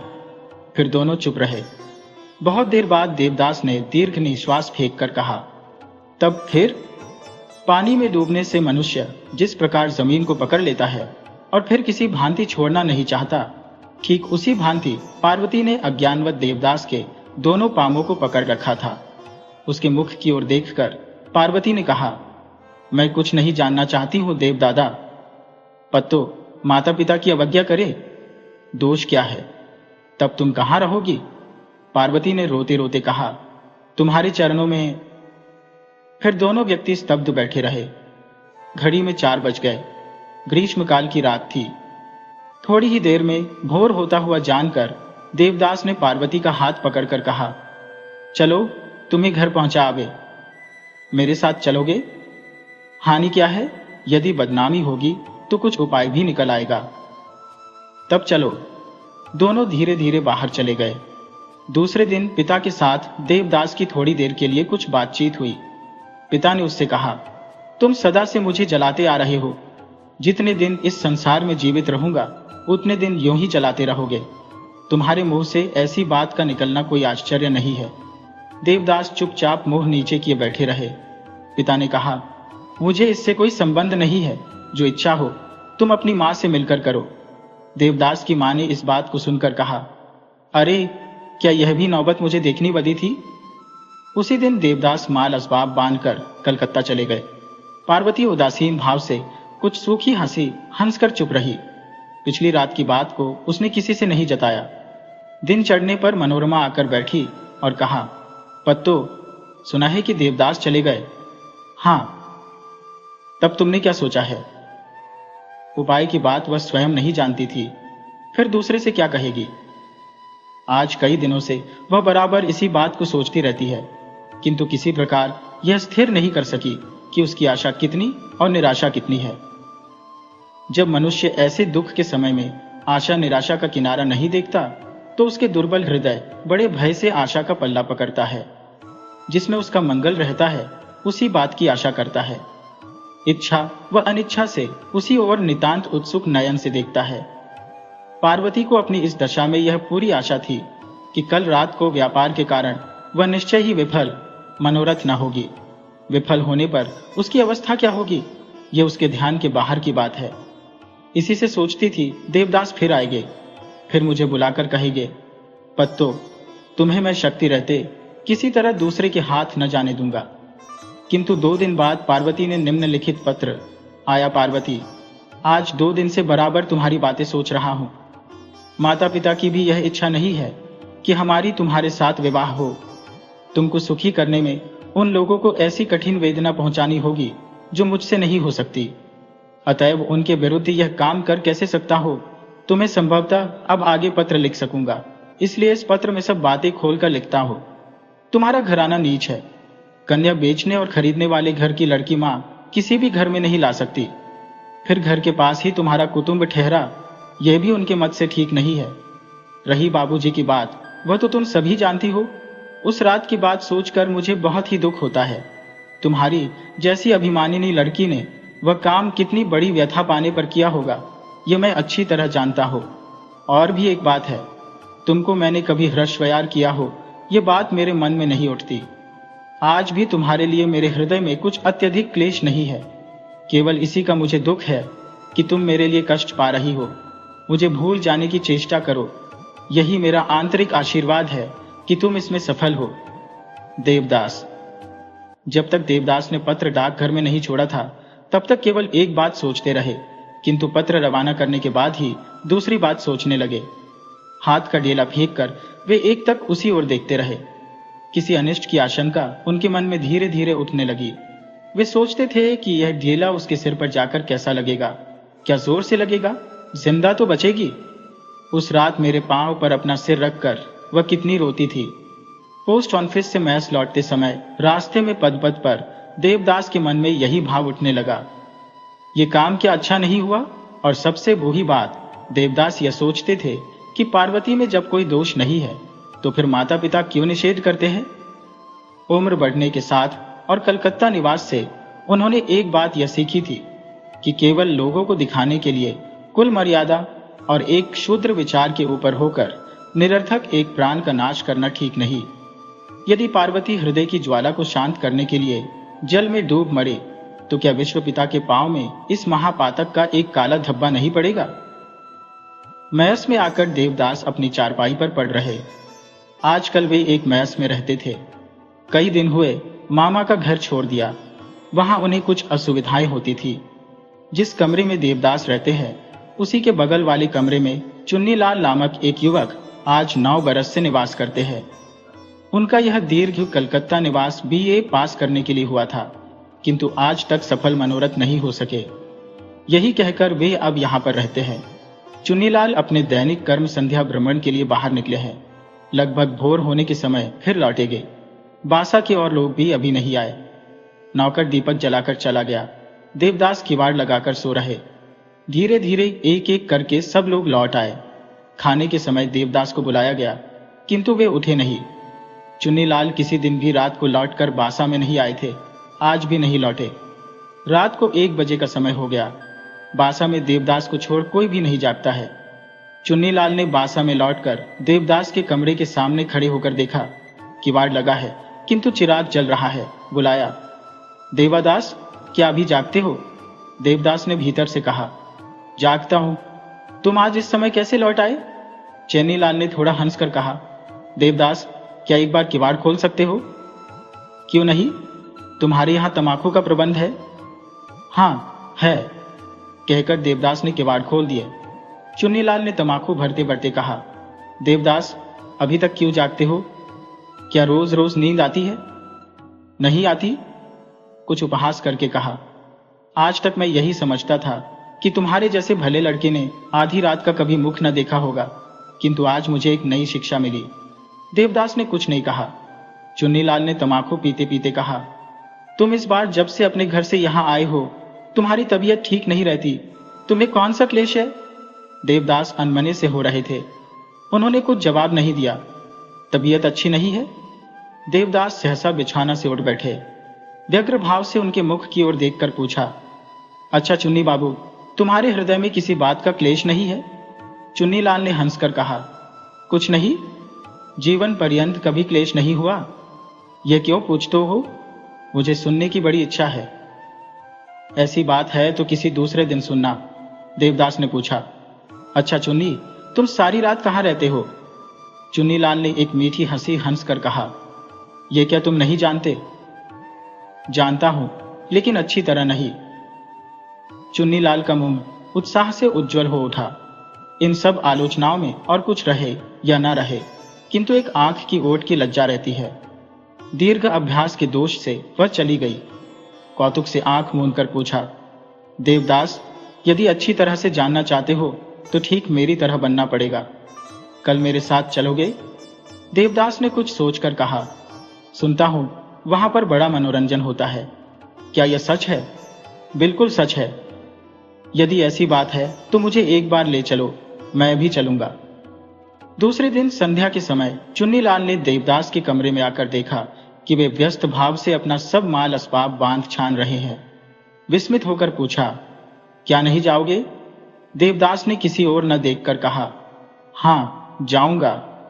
तब ये सब क्या करते हो? जाने की तैयारी कर रहा हूं। चुन्नीलाल ने कुछ हंसकर सोचा, अच्छी तैयारी है। कहाँ? क्या तुम सब घर द्वार वहां पर उठा ले चलोगे? तब किसके पास छोड़ जाऊंगा? चुन्नीलाल समझ नहीं सके। कहाँ? मैं अपनी चीज वस्तु किसी पर छोड़ जाता हूं, सभी तो बांसे में पड़ी रहती है। देवदास ने सहसा सचेत होकर आंखें ऊपर को उठाई, लज्जित होकर कहा, चुन्नी बाबू, आज मैं घर जा रहा हूं। ये क्यों? कब आओगे? देवदास ने सिर हिलाकर कहा, अब मैं फिर नहीं आऊंगा। विस्मित होकर चुन्नीलाल उनके मुंह की ओर देखने लगे।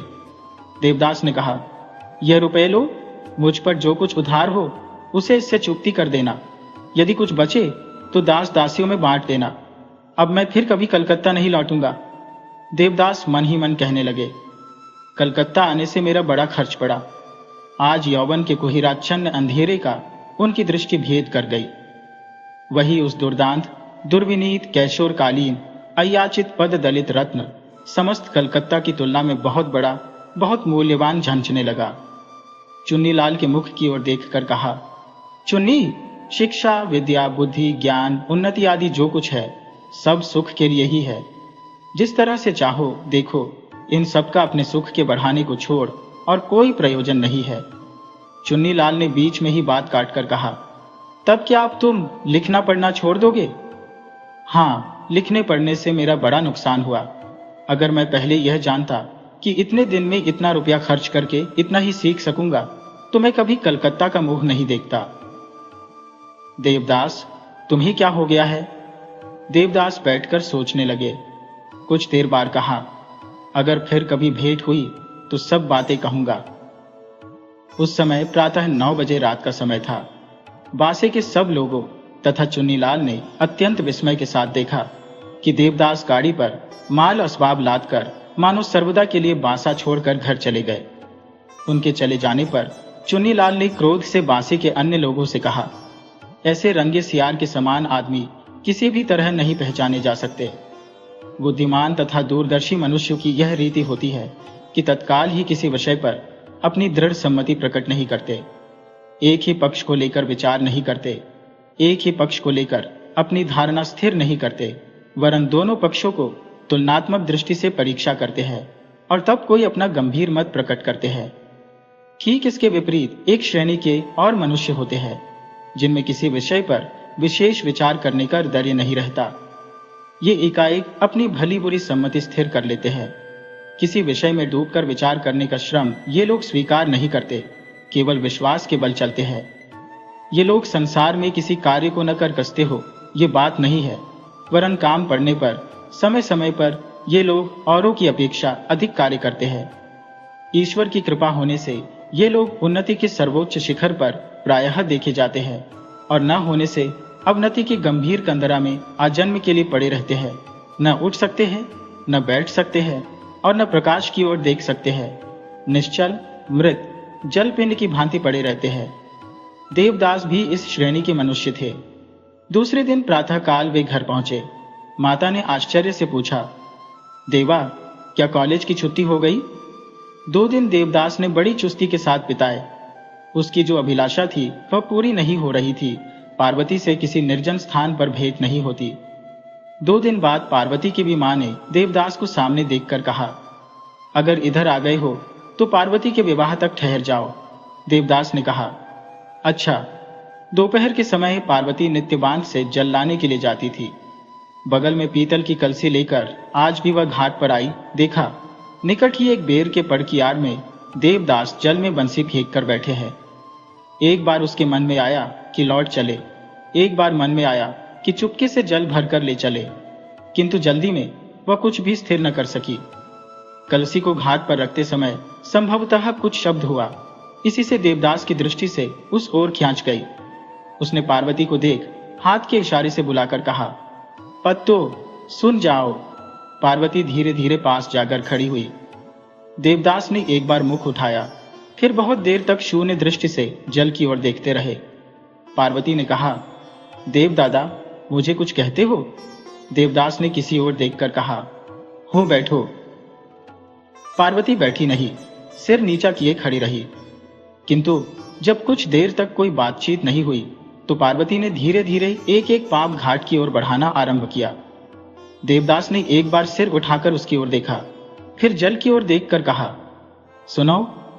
पार्वती लौट आई, किंतु फिर भी देवदास ने कोई बात नहीं कही। ये देख वह लौट गई। देवदास निस्तब्ध बैठे रहे। थोड़ी देर बाद उन्होंने फिर देखा, पार्वती जल लेकर जाने की तैयारी कर रही है। ये देख वह हंसी हटाकर घाट के ऊपर आ खड़े हुए। मैं आया हूं। पार्वती ने केवल खड़ा रख दिया, कुछ बोली नहीं। पार्वती कुछ देर तक चुपचाप खड़ी रही। अंत में अत्यंत मीठे स्वर से पूछा, क्यों? तुमने लिखा नहीं था? नहीं। यह क्या पत्तो, उस रात की बात भूल गई? नहीं, किंतु उस बात से अब काम ही क्या? उसका कंठ स्वर स्थिर किंतु रूखा था। देवदास उसका मर्म नहीं जान सके। कहा, मुझे क्षमा करो, मैं तब इतना नहीं समझ सका था। चुप रहो, ये सब बातें मुझे नहीं सुहाती। मैं जिस तरह से होगा माँ बाप को राजी करूंगा। सिर्फ तुम। पार्वती ने देवदास के मुंह की ओर एक बार तीखी नजर से देखकर कहा, तुम्हारे ही माँ बाप है, मेरे नहीं? क्या उनकी इच्छा अनिच्छा से मुझे कोई प्रयोजन नहीं है? देवदास ने लज्जित होकर कहा, क्यों नहीं है पत्तो, पर वे लोग तो राजी है। सिर्फ तुम कैसे जानते हो कि वे लोग राजी है? वे बिल्कुल राजी नहीं है। देवदास ने हंसने की व्यर्थ की चेष्टा करके कहा, अरे नहीं, वे लोग राजी है, यह मैं अच्छी तरह से जानता हूं। सिर्फ तुम। पार्वती ने बीच में ही बात काटकर तीव्र कंठ से कहा, सिर्फ मैं तुम्हारे साथ? छी! पलक मारते देवदास की दोनों आंखें अग्नि की तरह जल उठी। उसने अवरुद्ध कंठ से कहा, पार्वती, क्या मुझे भूल गई?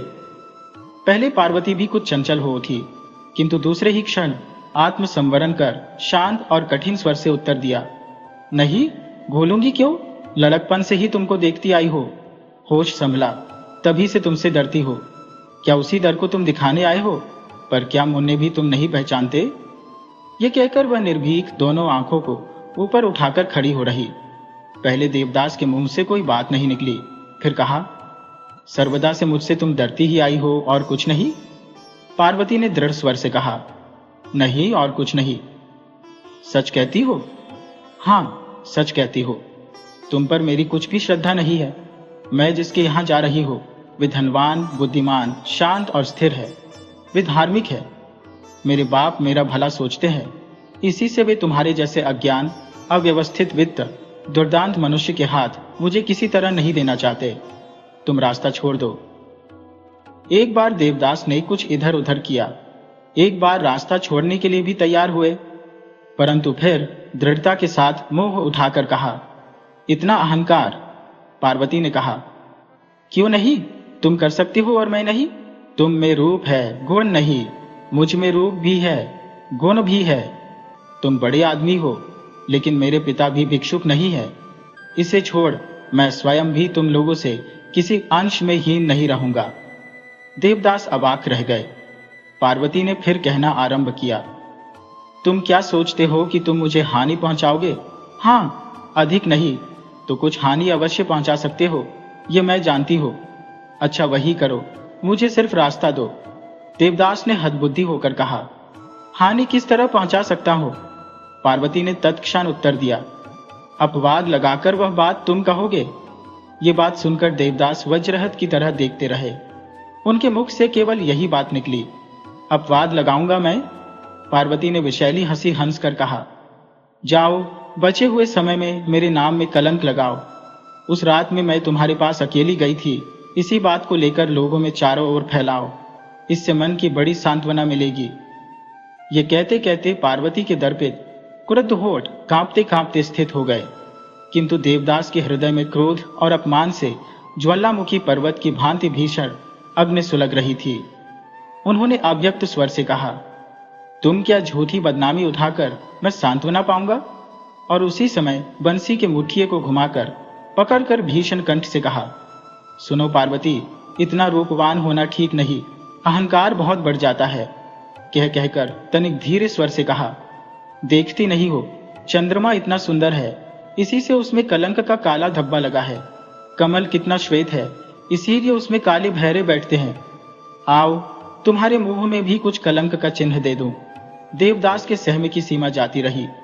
उन्होंने दृढ़ मुट्ठी से बंसी के मुठिए को पकड़कर इतने जोर से पार्वती के सिर में मारा कि लगने के साथ ही सिर बाईं भौं के नीचे तक फूट गया। पल भर में सारा मुख खून से सराबोर हो गया। पार्वती पृथ्वी पर गिर पड़ी। कहा, देवदादा क्या किया? देवदास ने बंसी टुकड़े टुकड़े कर पानी में फेंक उत्तर दिया, आधे कुछ नहीं, जरा सा कटा गया है। पार्वती आकुल कंठ से रो उठी, बाप रे बाप, देवदादा।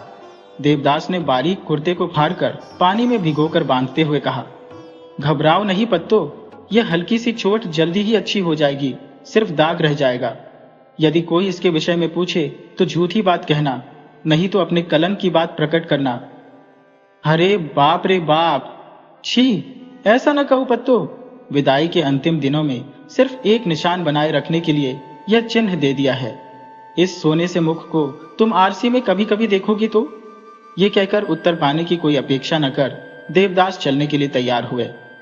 पार्वती ने व्याकुल होकर रोते रोते कहा, उफ देवदादा। देवदास लौट आए। आंख के कोने में एक बिंदु जल था। बहुत स्नेह भरे कंठ से कहा, क्यों पत्तो, किसी से कहना मत।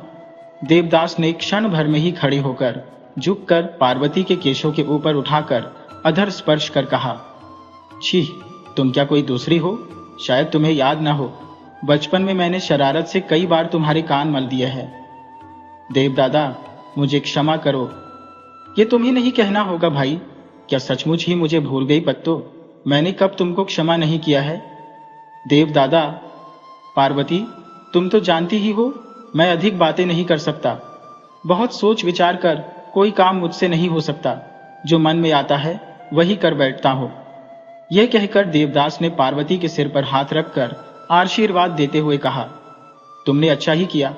मेरे यहां रहकर संभवतः तुम सुख नहीं पाती, किंतु तुम्हारे इस देवदादा को अक्षय स्वर्ग सुख मिलता।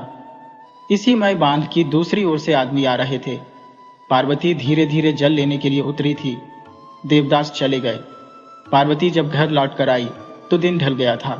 दादी ने उसे देखकर कहा, पत्तो क्या पोखर खन के पानी लाती हो? किंतु उसके मुंह की बात मुंह में ही रह गई। पार्वती के मुंह की ओर देखते ही चिल्ला उठी, बाप रे बाप, ये क्या हुआ? घाव से अब भी खून बह रहा था। कपड़े का टुकड़ा प्रायः खून से तर हो गया था। रोते रोते कहा, बाप रे बाप, तेरा ब्याह है पत्तो। पत्तो ने सहज भाव से उत्तर दिया। घाट पर पांव फिसल जाने से सिर के बल रेंतों पर गिर पड़ी थी, जिससे कुछ चोट आ गई। इसके बाद सब मिलकर शुश्रूषा करने लगे। देवदास ने सच कहा था, आघात अधिक नहीं है। 4-5 दिनों में ही वह सूख गया। इसी भांति 8-10 दिन बीत गए।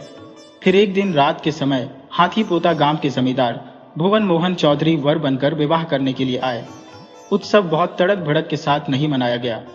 भुवन बाबू नासमझ आदमी नहीं थी।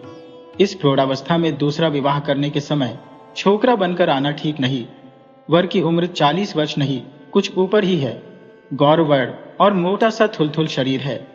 कच्ची पक्की मूछें मिलाकर खिचड़ी हो रही थी और सिर का अगला भाग सफाचट हो रहा था।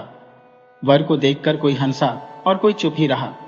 भुवन बाबू शांत गंभीर मुख से किसी अपराधी की भांति विवाह मंडप में आकर खड़े हुए। कोहबर में स्त्रियों ने उनके साथ हंसी मजाक नहीं किया। कारण ऐसे विज्ञ गंभीर मनुष्य के साथ हंसी करने का किसी को साहस नहीं हुआ। शुभ दृष्टि के समय पार्वती किचकिचा किचकिचा कर देखती रही। होठ कोण में थोड़ी हंसी की रेखा भी थी।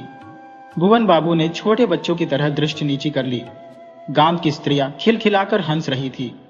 चक्रवर्ती महाशय इधर उधर दौड़ धूप कर रहे थे। प्रवीण जमाता को पाकर वे कुछ व्यस्त से हो उठे। जमींदार नारायण मुखोपाध्याय आज कन्या पक्ष के सब कर्ता धर्ता थे। वे पक्के प्रबंध करता थे। किसी भी तरह की त्रुटि नहीं होने पाई। शुभ कर्म भली भांति समाप्त हो गया। दूसरे दिन प्रातःकाल चौधरी महाशय ने एक बॉक्स गहना बाहर निकालकर रख दिया। ये सब गहने पार्वती के शरीर में जगमगा उठे। माता ने उसे देख आंचल से आंख का आंसू पोंछा। पास ही जमींदारिन खड़ी थी। उन्होंने सस्नेह तिरस्कार करके कहा, आज आंख का आंसू बहाकर अशुभ न करो। संध्या के कुछ पहले मनोरमा ने पार्वती को एक निर्जन घर में ले जाकर आशीर्वाद दिया। कहा, जो हुआ अच्छा ही हुआ। अब देखोगी कि तुम पहले से कितने सुखी हो। पार्वती ने थोड़ा हंसन कर कहा, हाँ होंगी, जम के साथ साथ कल थोड़ा परिचय हुआ है ना। ये कैसी बात, समय पर सब देख लोगी। मनोरमा ने बात को दूसरी ओर घुमाकर कहा, यदि तुम्हारी इच्छा हो तो एक बार देवदास को इस सोने की प्रतिमा को लाकर दिखाओ। पार्वती चमक उठी, ला सकती हो बहन, क्या एक बार बुलाकर नहीं ला सकती। मनोरमा का कंठ स्वर सिहर उठा। क्यों पत्तो, पार्वती ने हाथ का कड़ा घुमाते घुमाते अन्य मनस्क भाव से कहा, एक बार उसके पांव की धूल को सिर पर चढ़ाऊंगी, आज जाऊंगी ना। मनोरमा ने पार्वती को छाती से लगा लिया, फिर दोनों बहुत देर तक रोती रही। संध्या हो गई, अंधकार बढ़ गया। दादी ने द्वार ठेलकर बाहर से ही कहा, ओ पत्तो, ओ मनो, तुम लोग जरा बाहर आना बहन। उसी रात पार्वती स्वामी के घर चली गई।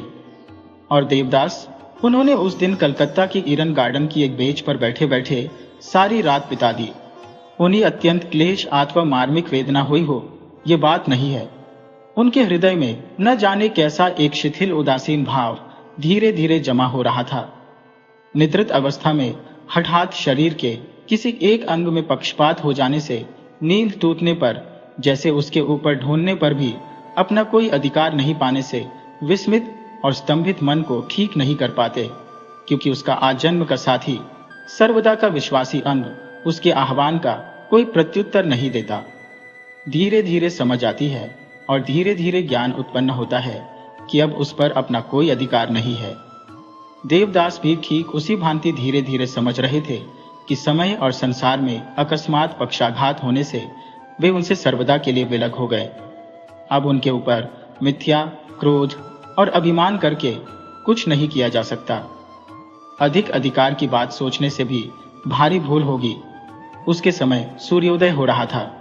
देवदास ने खड़े होकर सोचा, कहाँ चलूं? हठात स्मरण हुआ कि कलकत्ता के उसी मैस में, वहां पर चुन्नीलाल है। देवदास उसी ओर चलने लगे।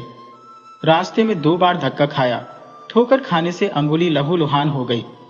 धक्का लगने से एक आदमी के शरीर पर गिर रहे थे, उसने मतवाला कहकर ढकेल दिया। इसी भांति भटकते भटकते संध्या के समय मैस के दरवाजे पर आकर खड़े हुए। उस समय चुन्नीलाल सज धज कर बाहर जा रहे थे। यह क्या देवदास? देवदास चुपचाप देखते रहे। कब आए? मुंह सूखा हुआ है। नहाना खाना क्या अब तक कुछ नहीं हुआ? देवदास रास्ते में ही बैठ गए। चुन्नीलाल हाथ पकड़कर भीतर ले गए। अपनी शैया पर बैठकर शांत करके पूछा, क्या मामला है देवदास? कल मकान से आया हो? कल सारे दिन कहाँ थे? रात भी कहाँ थे? ईडन गार्डन में। पागल तो नहीं हो? क्या हुआ है? सुनकर क्या करोगे? नहीं कहो, अभी खाओ पियो। तुम्हारा सामान कहाँ है? कुछ भी साथ नहीं लाया हूं। अच्छा रहने दो, अभी चलकर खाओ पियो। तब चुन्नीलाल ने जोर देकर खिलाया पिलाया। शैया पर सोने का आदेश देकर दरवाजा बंद करते करते कहा, अभी थोड़ी सोने की चेष्टा करो, मैं रात को आकर तुम्हें उठाऊंगा। यह कहकर वे उस समय तक किले चले गए।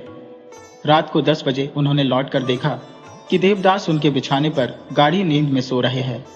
उन्हें जगाया नहीं, एक कंबल ओढ़कर नीचे चटाई पर सो रहे। रात भर देवदास की नींद नहीं टूटी और प्रातः काल में भी सोते ही रहे। 10 बजे उठकर बैठे।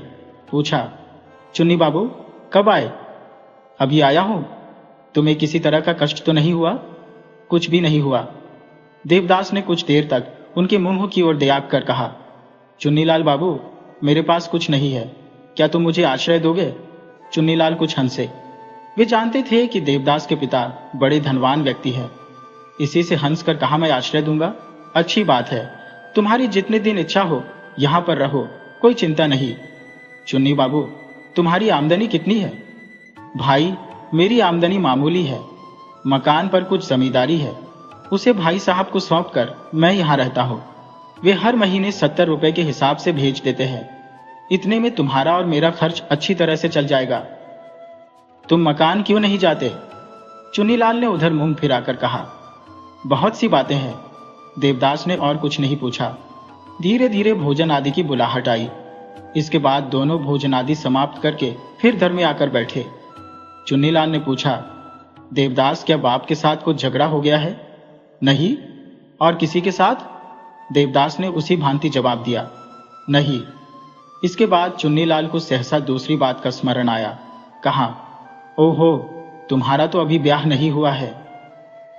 इसी समय देवदास दूसरी ओर मुंह फेर कर सो रहे।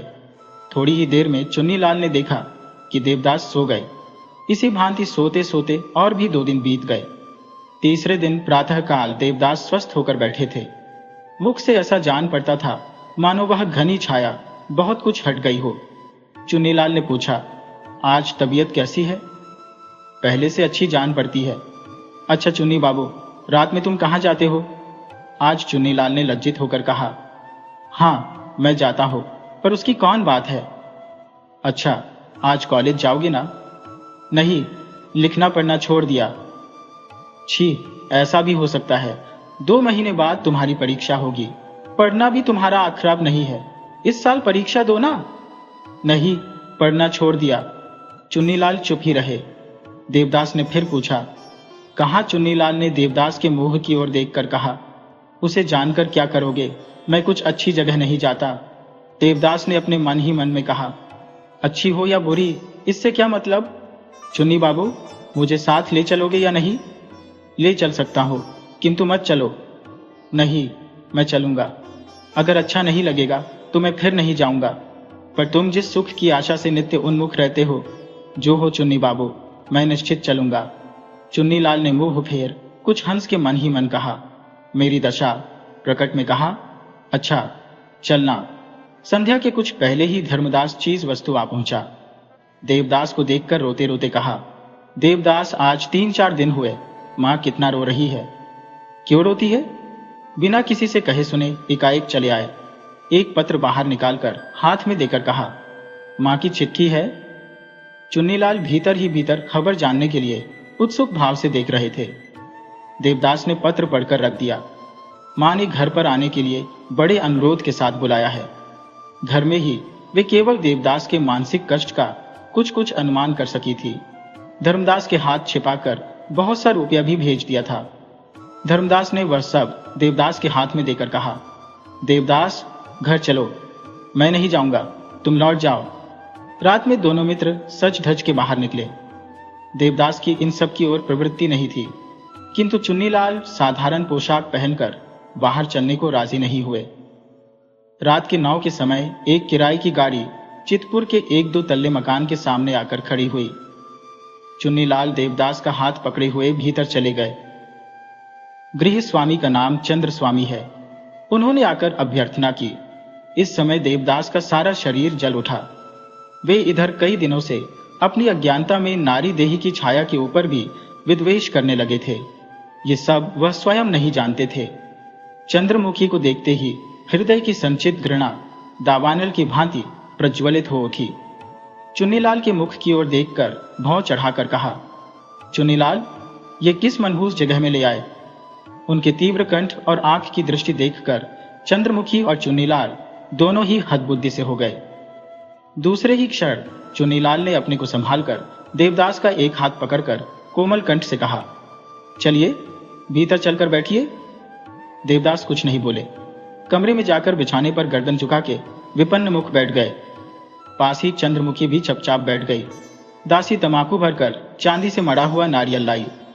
देवदास ने स्पर्श भी नहीं किया। चुन्नीलाल गंभीर मुख बैठे रहे। दासी क्या करे यह निश्चय न कर सकी। अंत में चंद्रमुखी के हाथ में नारियल देकर चली गई। 2-1 फूंक खींचने के समय देवदास ने उसके मुख की ओर देखा और एकाएक अत्यंत घृणा से कह उठे, कितने असभ्य और श्रीहीना है। इसके पहले चंद्रमुखी को बातचीत में कोई हरा नहीं सका था।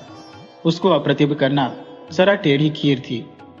देवदास की इस आंतरिक घृणा की सरल और कठिन उक्ति उसके हृदय में बिंध गई। किंतु कुछ देर बाद ही उसने अपने को संयत कर लिया, परंतु चंद्रमुखी के मुख से धुआं नहीं निकला। तब चुन्नीलाल के हाथ में हुक्का देकर उसने फिर एक बार देवदास के मुख की ओर देखा और फिर निःशब्द बैठी रही।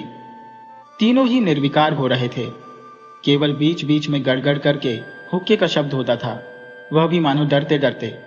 मित्र मंडली में तर्क उठने पर एकाएक निरर्थक कलह हो जाने से जैसे प्रत्येक अपने मन ही मन फूले रहते और क्षुब्ध अंतःकरण से कहते हैं कि यही तो। उसी भांति तीनों आदमी मन ही मन कह रहे थे, यही तो, ये कैसा हुआ जो हो, तीनों में से किसी को भी आनंद नहीं मिला। चुन्नीलाल तो हुक्का रखकर नीचे उतर आए। शायद उन्हें कोई दूसरा काम नहीं मिला, इसलिए कमरे में अब केवल 2 आदमी रह गए। देवदास ने मुख उठाकर पूछा, तुम अपनी दर्शनी लेती हो? चंद्रमुखी ने सहसा कोई उत्तर नहीं दिया। इस समय उसकी उम्र 26 वर्ष की थी। इन 9-10 वर्ष के बीच में उसका कितने ही विभिन्न प्रकृति के मनुष्यों के साथ घनिष्ठ परिचय हो चुका था, किंतु इस प्रकार के अद्भुत मनुष्य से एक दिन भी भेंट नहीं हुई थी। कुछ इधर उधर करके उसने कहा, आपके पांव की धूल जब पड़ी है। देवदत्त ने बात समाप्त नहीं होने दी, बीच में ही कह उठे, पांव की धूल की बात नहीं रुपया लेती हो? उसके न लेने से हम लोगों का काम कैसे चलेगा? बस यही सुनना चाहता हूं। ये कहकर उन्होंने पॉकेट से एक नोट निकाला और चंद्रमुखी के हाथ में देकर चलने की तैयारी की। एक बार देखा भी नहीं कि कितना रुपया दिया। चंद्रमुखी ने विनीत भाव से कहा, इतनी जल्दी जाएंगे? देवदास ने कुछ नहीं कहा, बरामदे में आकर चुपचाप खड़े हो गए। चंद्रमुखी की एक बार इच्छा हुई कि रुपया लौटा दे, किंतु किसी तीव्र संकोच के कारण लौटा न सकी। संभवतः उसे कुछ डर भी मालूम हुआ था। इसे छोड़ उसे अनेकों लांछना, भर्त्सना और अपमान सहने का अभ्यास है, इसीलिए निर्वाक निस्पंद चौखट के ऊपर खड़ी रही। देवदास सीढ़ी से नीचे उतर गए। सीढ़ी पर ही चुन्नीलाल से भेंट हुई। उन्होंने आश्चर्य से पूछा, कहाँ जाते हो? बासे को जाता हूं। ये क्यों? देवदास और 2-3 सीढ़ी उतर गए। चुन्नीलाल ने कहा, मैं भी चलता हूं। देवदास के पास आकर उनका हाथ पकड़कर कहा, चलो थोड़ा यहीं पर खड़े रहो, मैं ऊपर से होकर अभी आता हूं। नहीं, मैं जाता हूं, तुम फिर आना। ये कहकर देवदास चले गए। चुन्नीलाल ने ऊपर आकर देखा, चंद्रमुखी तब भी उसी भांति चौखट पर खड़ी है। उसे देखकर पूछा, वह चले गए? हाँ, चंद्रमुखी ने हाथ का नोट दिखाकर कहा, यह देखो, अच्छा होगा इसे ले जाओ, अपने मित्र को लौटा दो। चुन्नीलाल ने कहा, वे अपनी इच्छा से दे गए हैं, फिर मैं क्यों लौटा ले जाऊं? इतनी देर बाद चंद्रमुखी थोड़ा हंसी, किंतु हंसी में आनंद का लेश नहीं था। उसने कहा, इच्छा से नहीं, मैं रुपया लेती हूं, इसी से क्रोध करके दे गए हैं। हाँ चुन्नी बाबू, वह क्या पागल है?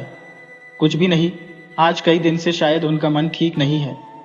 क्यों नहीं मन ठीक है, कुछ जानते हो? मैं नहीं जानता, शायद मकान पर कुछ हुआ है। तब यहां पर क्यों लाए? मैं नहीं लाता था, वह खुद ही जोर देकर आए थे। चंद्रमुखी इस बार यथार्थ में विस्मित हुई। कहा, खुद जोर देकर आए, सब जानकर? चुन्नीलाल ने कुछ सोचकर कहा, और नहीं तो क्या, वे सभी जानते हैं, मैं भुलवा कर नहीं लाया। चंद्रमुखी कुछ देर तक चुप रही, फिर न जाने क्या सोचकर कहा, चुन्नी, मेरा एक उपकार करोगे? क्या? तुम्हारे मित्र कहाँ रहते हैं? मेरे ही साथ। एक दिन उन्हें और ला सकते हो। ये मैं नहीं कर सकता। इसके पहले वे किसी ऐसी जगह पर नहीं गए थे, और भविष्य में भी अब किसी ऐसी जगह पर जाने की उम्मीद नहीं है। किंतु क्यों, ये तो बताओ। चंद्रमुखी ने एक मलिन हंसी हंसकर कहा, चुन्नी, चाहे जैसे हो, एक बार उन्हें और लिवा लाओ। चुन्नी ने मुस्कुरा तथा आंखें मारकर कहा, धमकी पाने से कहीं प्रेम उत्पन्न हुआ है क्या? चंद्रमुखी भी मुस्कुराई, कहा, नहीं देखा, नोट दे गए हैं, इतना भी नहीं समझते। चुन्नी चंद्रमुखी को कुछ पहचानते थे, सिर हिलाकर कहा, नहीं नहीं, नोट वाली दूसरी होती है, तुम वैसी नहीं हो। सच बात कहो, क्या है? चंद्रमुखी ने कहा, सच बात तो यह है कि उनकी ओर कुछ मन का खिंचाव हो रहा है। चुन्नी ने विश्वास नहीं किया, हंसकर कहा, इतनी देर में? इस बार चंद्रमुखी भी हंस पड़ी, कहा, यह होने दो, चित्त स्वस्थ होने पर एक बार और लिवा लाना, फिर एक बार देखूंगी। लिवा लाओगी ना? कह नहीं सकता, मेरे सिर की सौगंध है। अच्छा, कोशिश करूंगा। पार्वती ने आकर देखा, उसके स्वामी की बहुत बड़ी हवेली है, नए साहिबी फैशन की नहीं, पुराने ढंग की है। सदर महल, अंदर महल, पूजा का दालान, नाट्य मंदिर, अतिथिशाला, कचहरी घर, तोशाखाना और अनेक दास दासियों को देखकर पार्वती अवाक रह गई। उसने सुना था कि उसके स्वामी बड़े आदमी और जमींदार है, किंतु इतना नहीं सोचा था अभाव केवल आदमियों का था, अर्थात आत्मीय कुटुंब कुटुंबिनी प्रायः कोई नहीं है। इतना बड़ा अंतःपुर जनशून्य था। पार्वती नववधू है, किंतु एकदम गृहिणी हो बैठी। प्रच्छन्न करके घर में लाने के लिए केवल एक बूढ़ी फूफी थी। इन्हें छोड़ सब दास दासियों का दल था। संध्या के कुछ पहले एक सुंदर सुकांतिवान 20 वर्षीय नव युवक ने प्रणाम करके पार्वती के निकट खड़े होकर कहा, माँ, मैं बड़ा लड़का हूं। पार्वती ने घूंघट के भीतर से ही देखा, कुछ कहा नहीं। उसने फिर एक बार प्रणाम करके कहा, माँ, मैं आपका बड़ा लड़का हूं, प्रणाम करता हूं। पार्वती ने लंबे घूंघट को सिर पर उठा मृदु कंठ से कहा, यहां आओ भाई, यहां आओ। लड़के का नाम महेंद्र है। वह कुछ देरी तक पार्वती के मुख की ओर अवाक होकर देखता रहा, फिर पास में बैठकर विनीत स्वर में कहा, आज 2 वर्ष हुए, मेरी मां का स्वर्गवास हो गया। इन 2 वर्षों का समय हम लोगों का बड़े दुख और कष्ट से बीता है। आज तुम आई हो, आशीर्वाद दो कि अब हम लोग सुख से रहे। पार्वती खुलकर सरल भाव से बातचीत करने लगी, क्योंकि एक बार की गृहिणी होने से कितनी ही बातों को जानने और कितनी ही बार लोगों से बातचीत करने की जरूरत पड़ती है, किंतु यह कहना कितने ही लोगों को कुछ अस्वाभाविक जंचेगा। पर जिन्होंने पार्वती के स्वभाव को अच्छी तरह से समझा है, वे देखेंगे कि अवस्था के इन अनेक परिवर्तनों ने उनकी उम्र की अपेक्षा उसे कहीं अधिक परिपक्व बना दिया है। इसके अतिरिक्त निरर्थक लोक लज्जा, अकारण जड़ता, संकोच उसमें कभी नहीं था। उसने पूछा, हमारे और सब लड़के कहाँ हैं? महेंद्र ने जरा हंसकर कहा, तुम्हारी बड़ी लड़की, मेरी छोटी बहन, अपनी ससुराल में है। मैंने उसके पास चिट्ठी लिखी थी, पर यशोदा किसी कारणवश नहीं आ सकी। पार्वती ने दुखित होकर पूछा, आ नहीं सकी या स्वयं इच्छा से नहीं आई? महेंद्र ने लज्जित होकर कहा, ठीक नहीं जानता मां। किंतु उसकी बात और मुख के भाव से पार्वती समझ गई कि यशोदा क्रोध के कारण नहीं आई है। कहा, और हमारा छोड़ा लड़का? महेंद्र ने कहा, वह बहुत जल्दी आएगा, कलकत्ता में परीक्षा देकर आएगा।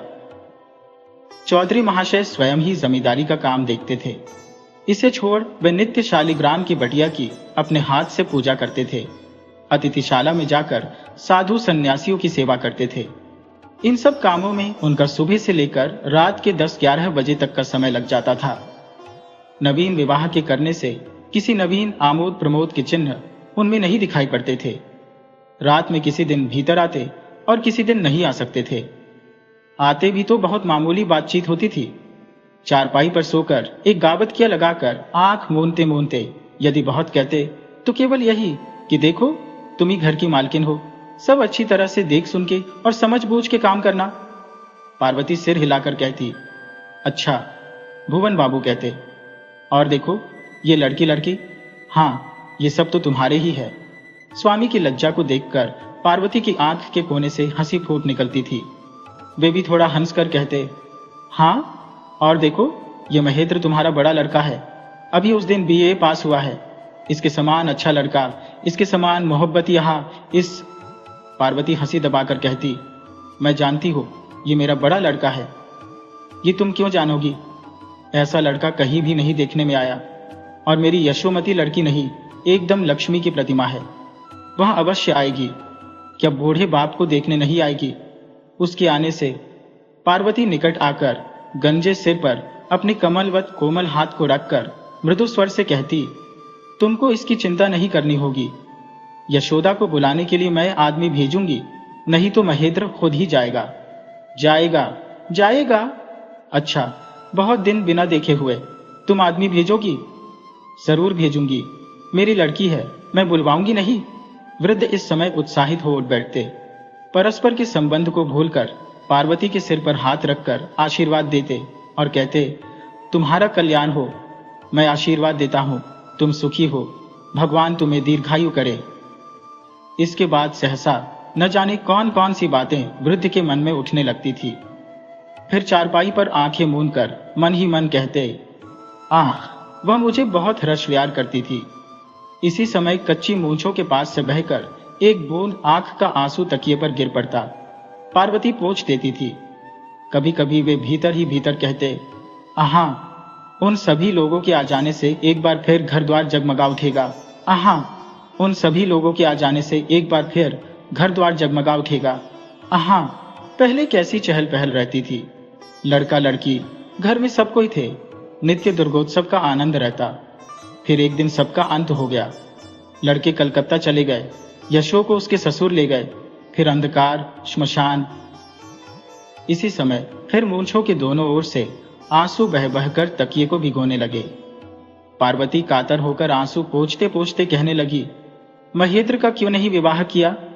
बूढ़े कहते, हाँ, वह मेरे कैसे सुख का दिन होता, यही तो सोचता था, किंतु उसके मन की बात कौन जाने, उसकी जिद को कौन तोड़े। किसी तरह से ब्याह नहीं किया, इसीलिए तो बुढ़ापे में सारा घर भाई भाई करता था, सारा घर दुखित था। लक्ष्मी को छोड़ दरिद्र का वास होने लगा था, कोई घर में चिराग जलाने वाला नहीं रहा। ये सब देखा नहीं जाता था, इसीलिए तो। ये बात सुन पार्वती बड़ी दुखी होती, करुण स्वर से हंसी के साथ सिर हिलाकर कहती, तुम्हारे बूढ़े होने से मैं शीघ्र ही बूढ़ी हो जाऊंगी। स्त्रियों को बूढ़ी होने में क्या देरी लगती है? भुवन चौधरी जी उठकर बैठते, एक हाथ उसके चिबुक पर रखकर निशब्द उसके मुख की ओर बहुत देर तक देखते रहते। जिस तरह कारीगर अपनी प्रतिमा को सजाकर, सिर में मुकुट पहनाकर, दाहिने बाएं घुमाकर बहुत देर तक देखता रहता है, फिर थोड़ा गर्व और अधिक स्नेह का भाव उत्पन्न होता है, ठीक उसी भांति भुवन बाबू को भी होता है। किसी दिन उनके अस्फुट मुख से बाहर निकल पड़ता, आहा, अच्छा नहीं किया। क्या अच्छा नहीं किया? सोचता हूं यहां पर तुम्हारी शोभा नहीं है। पार्वती हंसकर कहती, खूब शोभा है। हम लोगों की क्या वृद्ध फिर लेटकर मन ही मन कहते मैं समझता हूं, वो मैं समझता हूं, तब तुम्हारा भला हो, भगवान तुम्हें देखेंगे। इसी भांति 1 महीना बीत गया। बीच में एक बार चक्रवर्ती महाशय कन्या को लेने आए थे। पार्वती अपनी इच्छा से नहीं गई। पिता से कहा, बाबूजी, बड़ी कच्ची गृहस्थी है, कुछ दिन बाद जाऊंगी। वे भीतर ही भीतर हंसे और मन ही मन कहा, स्त्रियों की जाति ही ऐसी है। वे चले गए। पार्वती ने महेंद्र को बुलाकर कहा, भाई, एक बार मेरी बड़ी लड़की को बुला लाओ। महेंद्र इधर उधर करने लगा। वह जानता था कि यशोदा किसी तरह नहीं आएगी। कहा, एक बार बाबूजी का जाना अच्छा होगा। छी, ये क्या अच्छा होगा? इससे तो अच्छा है कि हम ही माँ बेटे चलकर बुला लावे। महेंद्र ने आश्चर्य से कहा, क्या तुम जाओगी? क्या नुकसान है? मुझको इसमें लज्जा नहीं है। मेरे जाने से अगर यशोदा आवे, अगर उसका क्रोध दूर हो जाए, तो मेरा जाना कौन कठिन है। अस्तु। महेंद्र दूसरे ही दिन यशोदा को लाने गया। उसने वहां जाकर कौन सा कौशल किया, यह मैं नहीं जानता, किंतु 4 ही दिन बाद यशोदा आ गई। उस दिन पार्वती सारी देह में विचित्र, नए और बहुत मूल्यवान गहने पहने थी। कुछ ही दिन हुए, इन्हें भुवन बाबू ने कलकत्ता से मंगवा लिया था।